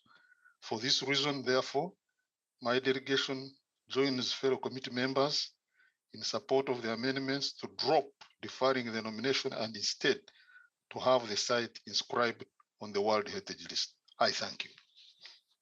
Thank you for your comment. Oman, please, you have the floor. Thank you, Mr. Chair. I would like to wish and thank the State Party of Spain for the tremendous efforts devoting to preparing the nomination dossier for these sites. The property was proposed to be to the nomination mainly based on criteria 2, 4, and 6. For what concerns criteria 2, there is no doubt that these sites in Madrid has responded to a novel seminal interpretation of urban landscape during back to the 16th century. It can be regarded as the first rational attempt embodying natural elements into an urban landscape, with the added value of having science and culture presented by the adjoining measure and museum and park. According to criteria 4, these sites can be regarded as a sum of the typical values embedded by the Renaissance and the Enlightenment, in fact, creating a new social and cultural environment that actively promoted the harmonization of architecture, science, and nature, and liaison and culture, self-improvement of the citizens and visitors. It embodied the idea of democratization of knowledge that was at the basis of these two crucial periods.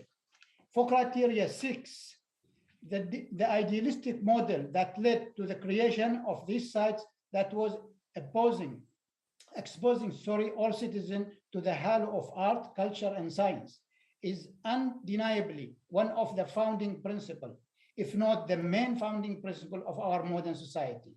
In addition to the beautiful urban landscape that this model allows to create, the ideals it conveyed all property at the basis of adoption in different regions of Spanish American as a town development model. Last but not least, the State Party of Spain has also demonstrated a great capacity in rapidly operating on properly following the recommendation of the committee, thanks also to a solid multi-tier legal framework that allows the quick implementation of effective intervention. Therefore, Mr. Chairman, we would like to support the amending proposal to inscribe these sites at this session. I thank you. Thank you for your comment. Dear committee members, I have, as you have realized, that we have a very heavy agenda today. I have a long list of committee members requesting for the floor. I have noticed that quite a number of committee members are in favor of the amendment. So I suggest that those who are not in favor of the amendment, I give you the floor to save time. Do you agree?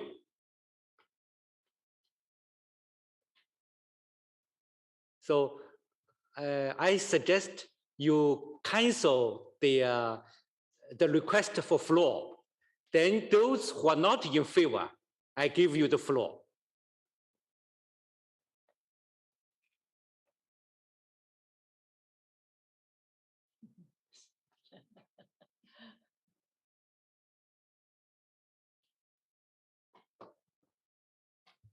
I see every member is in favor. So I suggest we go to the draft decision directly. Okay? Ecomos. Okay, Ecomos, you have the floor. Thank you, Chair. I think there was a call for the state party to perhaps make some comments as well. But if I could just, from the point of view of Ecomos, respond to a couple of matters. Firstly, with regard to the issue of protection, some comments were made about what Ecomos's view was. What we said was that the legal protection of the historic gardens and buildings is sufficient, though could be strengthened. There are some final stages of legal protection which are still to be completed, and that was the purpose of that comment. And of course, we also are requesting or suggesting that a buffer zone should be defined for this property. But to the main and substantive issue that I wanted to respond to, the key issue for Ecomos with this nomination is establishing a robust justification for outstanding universal value supported by an adequate comparative analysis. Ecomos considers that the nominated property as a whole does not demonstrate a strong and consistent unifying theme that elevates it historically or in visual or design terms to outstanding universal value. The nomination dossier attempts to find such a theme, and there were fruitful exchanges with the state party on that matter. But unfortunately, it artificially brings together distinct areas which, while geographically close, have a common history which diverged some 500 years ago. While the nomination dossier suggested a number of unifying themes, in response to the ICOMOS interim report, the state party restated the justification with the key concept being the introduction of nature into the urban environment, a point noted by several committee members. Two of the main parts which might portray that theme are the Paseo del Prado, which was first established as a tree-lined public walk by at least 1540 and which was remodeled in the 1760s to the 1770s, and also the Buen Retiro, which were palace gardens for the king from the 1630s, with public access beginning in the 1760s and full public access being provided from 1848. These few brief facts begin to indicate the different origins, functions, and history of these major parts of the property and underpin the difficulty in justifying a strong and consistent unifying theme. Finally, on the other hand, ICOMOS does consider that the Paseo del Prado on its own has a strong narrative of potential outstanding universal value as a prototypical and highly influential tree-lined avenue, and this should be the focus of a revised nomination. And I think this point was picked up by a number of committee members in their interventions. Thank you, Chair. Thank you. Thank you for the comment. Now, Guatemala, please. You have the floor. Muchas gracias, señor presidente. Quisiera iniciar agradeciendo la labor realizada por ICOMOS al examinar y analizar el expediente presentado por España y tomando en consideración las recomendaciones y en aras de sumarnos al consenso de la enmienda, mi delegación quisiera solicitar al Estado parte poder ampliar y brindar mayor información con respecto a uno de los principales temas que aborda la nominación, siendo este, señor presidente, la influencia de las avenidas españolas en el contexto hispanoamericano. Entonces, en este sentido, señor presidente, quisiera, por favor, solicitar se le pueda brindar la palabra a la delegación de España, a efecto que pueda brindar debido seguimiento a la consulta planteada. Muchísimas gracias, señor presidente. Thank you for your comment. Now, as requested by committee members, I give the floor to the state party, Spain, to answer the questions. Muchas gracias. You have the floor. Muchas gracias, señor presidente, y le saludo por primera vez en el día de hoy desde el Museo del Prado de Madrid. Efectivamente, estamos ante una candidatura compleja. Agradezco la petición que nos hacía la ilustre delegada de Arabia Saudita. Una candidatura compleja y tremendamente innovadora. Y quizá ahí radica los problemas que estamos teniendo para comprenderla. Yo diría que no tenemos, tanto en el órgano evaluador como en el comité, la mirada debidamente todavía educada, o si me lo permiten, acostumbrada a este tipo de candidaturas. Y no por falta de capacitación, que la tenemos, por falta de experiencia, porque solo tenemos una candidatura de este tipo registrada en la lista, que es la de Río de Janeiro, que ya empieza a estar muy solita y que necesita acompañamientos, y en este caso se lo ofrece Madrid. Efectivamente, estamos hablando del primer paseo de Europa y del mundo que se abre a todas las clases sociales, donde no solo la realeza, la nobleza, sino también vendedores, también trabajadores y también mendigos, tenía cada uno su lugar. Y estamos hablando de la compañía que le hace el Parque del Retiro. Estamos hablando de dos aceras en las que la ciencia dialoga con el arte, en el que el arte dialoga con la lengua, en el que la Academia de la Lengua Española, con las 23 academias latinoamericanas, le habla a la otra orilla, al Instituto Cervantes, y le dice: difunde el español por el mundo, en el que la economía está hablando con la ciencia, en el que el botánico, que forma parte de la parte que se quiere segregar del Retiro, el jardín botánico, si me permiten a estas horas que desalmidone el lenguaje, les diría que es el botánico más sexy del mundo por la generosidad con que se destapa y nos enseña todo su interior. 300 árboles catalogados, 1.500 especies de toda América Latina y la magnífica colección de láminas originales de especies ya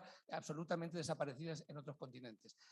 Si a ustedes les piden, si son modelos reconocidos de pasarela, y les piden una serie de compromisos para estar inscritos como modelos en una lista y les dicen: cámbiense el peinado, cámbiense el estilismo, los zapatos, las gafas, y aceptan, pueden estar inscritos, pero si les dicen arránquense el pulmón, no podemos seguir siendo modelos. Y lo que se nos pide cuando dicen que dividamos es que Madrid se arranque el pulmón del Jardín del Retiro.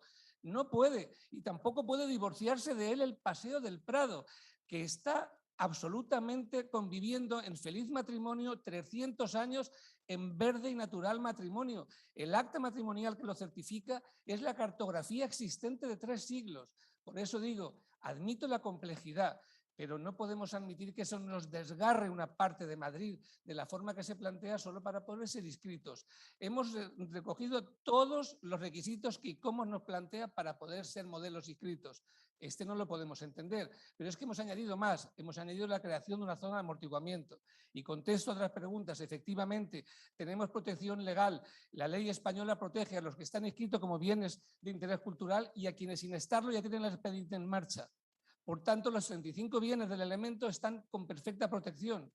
Y en lo que se refería al delegado de Guatemala, todo el mundo, y se ha comentado antes por la delegada de Arabia Saudita, conoce paseos en América Latina que se localizan en Chile, en la ciudad de Córdoba, en Argentina, el propio paseo de La Habana. Tenemos en casi todas las ciudades hermanas latinoamericanas modelos que evidencian cómo el Prado les inspiró. De verdad, si vuelven al Prado los que no lo han conocido, la única duda que tendrán, como tengo yo, que nunca la he hecho pública, pero la voy a hacer, es cuando en Madrid dicen de Madrid al cielo, yo me pregunto, ¿y esta gente para qué quiere ir al cielo si ya está en Madrid?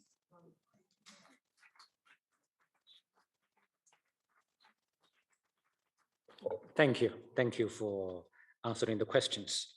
I see no more questions and comments. I now invite you to adopt the draft decision 44-8B.21. But before doing so, I'd like to ask the rapporteur to present the amendments on the draft decision that she has received. Mr. Rapporteur, you have the floor. Thank you, Mr. Chair. We received an amendment co-authored by a number of committee members, as shown on the screen. We have no changes proposed for paragraph 1, Mr. Chair. Dear colleagues, I have a suggestion. Now, with a heavy agenda, we are approaching the end of today's meeting. Considering that there will be a working group on budget, I'd like to suggest that we stop here and remind you that we need to step up our efforts and quicken our pace tomorrow. Also, we have to leave the amendment for debates tomorrow. Once again, I thank His Excellency, Mr. Vice Chairperson, and commend his excellent leadership. Committee members, thank you very much for your cooperation. We meet tomorrow at 11:30 Paris time, and for Bureau members, we will meet at 11 a.m. But as you have realized, dear colleagues, as you have realized, we are running late on our schedule. After consulting with the Secretariat, I have to kindly ask you to prolong our work tomorrow for 1 hour more. I will announce it during tomorrow's Bureau meeting too. Thank you very much. So before I conclude the meeting today, I give the floor to the Secretariat to see if there are general announcements to make. Dr. Rosser, you have the floor. Thank you very much, Mr. Chair. You announced already that we have the Bureau meeting, we have the budget group tonight, so I invite everybody to come to the budget group. I think there have been 3 committee members, they want to speak. Thank you. Yes, Norway, please, you have the floor.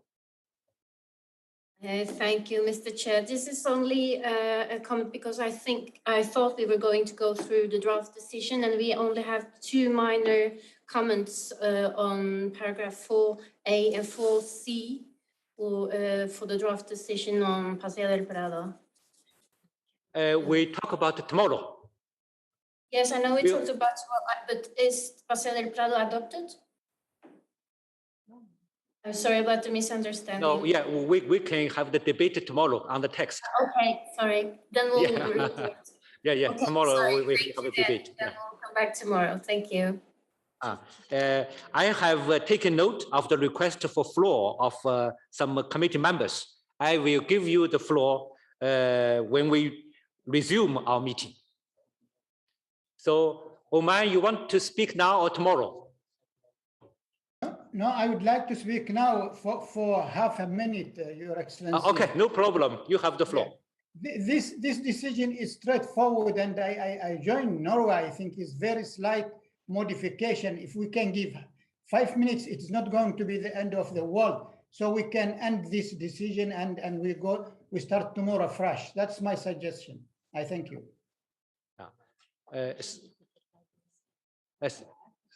Ethiopia, please. You have the floor.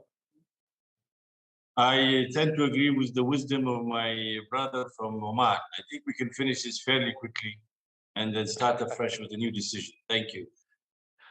Okay. Nigeria, please. You have the floor. Thank you, Mr. Chair.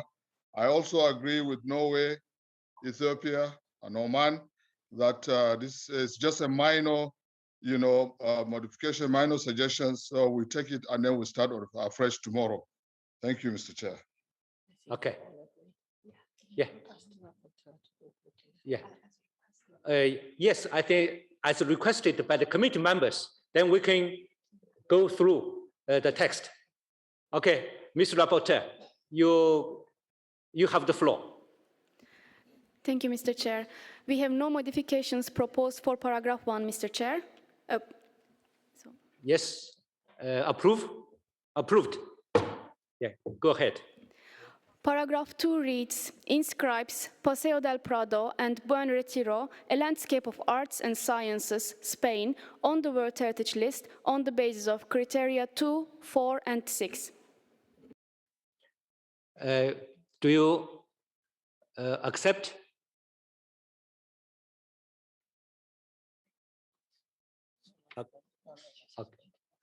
Okay, approved. Go ahead. Paragraph 3 takes note of the following provisional statement of outstanding universal value. Can we scroll down? Yes. Brief synthesis, criterion 2, criterion 4, criterion 6, integrity, authenticity, and management and protection requirements. Approve? Okay, approved. Go ahead.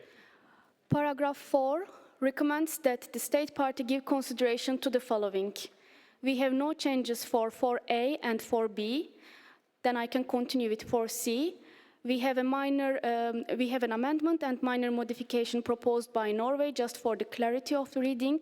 C, clarifying the last property delineation, specifically the extent to which the buildings and their facades at the edge of the property are included within the revised boundaries and to clearly identify the attributes included.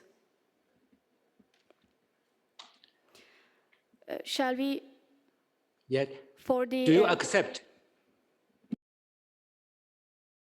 Any objection? I see now. Yeah, go ahead. For the establishing an adequate buffer zone according to the option provided by the state party on the basis of the historical center in the Madrid General Urban Development Plan, PGOUM. Approve? Okay, go ahead. E, minor modification proposed by Norway as well, undertaking further studies to achieve an appropriate balance of conservation with intensive uses while ensuring the protection of OUV. Do you accept? Okay, approved. F, considering diverse general actions in order to improve integrity regarding vegetation and some of the urban fabric, especially payments in the Paseo del Prado. Agree? Yes, agreed. G, finalizing the listing process for all buildings, as although some of the listings as BICs are already integrally protected, the finalization of the process has been somehow delayed. Agree? Okay, approved. For H and I remains as in the original proposal. D and E, Mr. Chair. Accept. Okay, approved. And we have the proposal of standard para 5 requesting the state party to submit to the World Heritage Center by 1 December 2022 a report on the implementation of the above mentioned recommendations for examination by the World Heritage Committee at its 46th session. These are all the amendments, Mr. Chair. Okay. Do you accept this paragraph? Yes, approved. Now we have went through all the text. If there are no other comments, I now declare the draft decision 44-8B.21 adopted as amended. Let me congratulate Spain on behalf of the entire committee for the inscription of this property on the World Heritage List. Spain, you have the floor for a brief 2-minute statement. Thank you.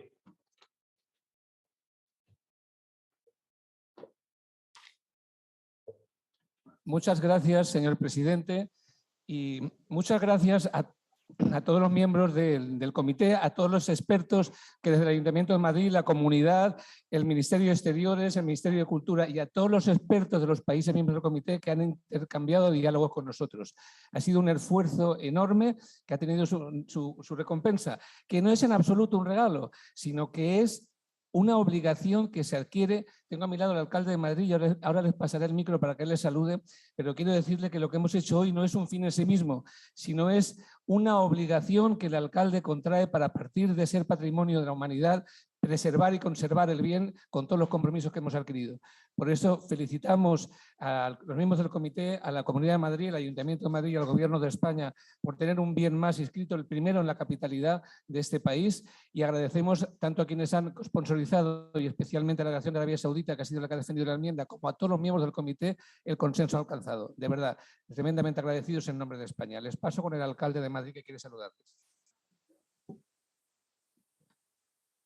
Con profunda emoción y sobre todo un enorme agradecimiento quisiera dar las gracias desde luego a ICOMOS, al Comité de Patrimonio Mundial, al Centro de Patrimonio Mundial, porque hoy en tiempos de pandemia, en una ciudad que lo ha pasado enormemente difícil, que ha sufrido muchísimo a lo largo de los últimos 15 meses, tenemos un motivo de celebración, que es por fin Madrid tiene un sitio inscrito en la lista de Patrimonio Mundial. Lo decía el embajador, al cual quiero agradecer expresamente su trabajo, al Gobierno de España, al Gobierno de la Comunidad de Madrid, al equipo técnico de la candidatura que ha hecho un trabajo excepcional desde que comenzamos este sueño en el año 2014 y que culminamos definitivamente en el año 2021 y ratificar lo que ha dicho el embajador. Asumimos con orgullo, con honor, pero con una tremenda responsabilidad tener un sitio inscrito en la lista Patrimonio Mundial y Madrid estará a la altura.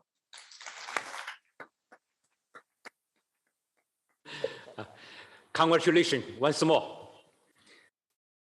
Dear colleagues, before I conclude the meeting today, I give the floor to the Secretariat to see if there are general announcements to make. Dr. Rossler, you have the floor. I think Jyoti will announce some side events. Jyoti?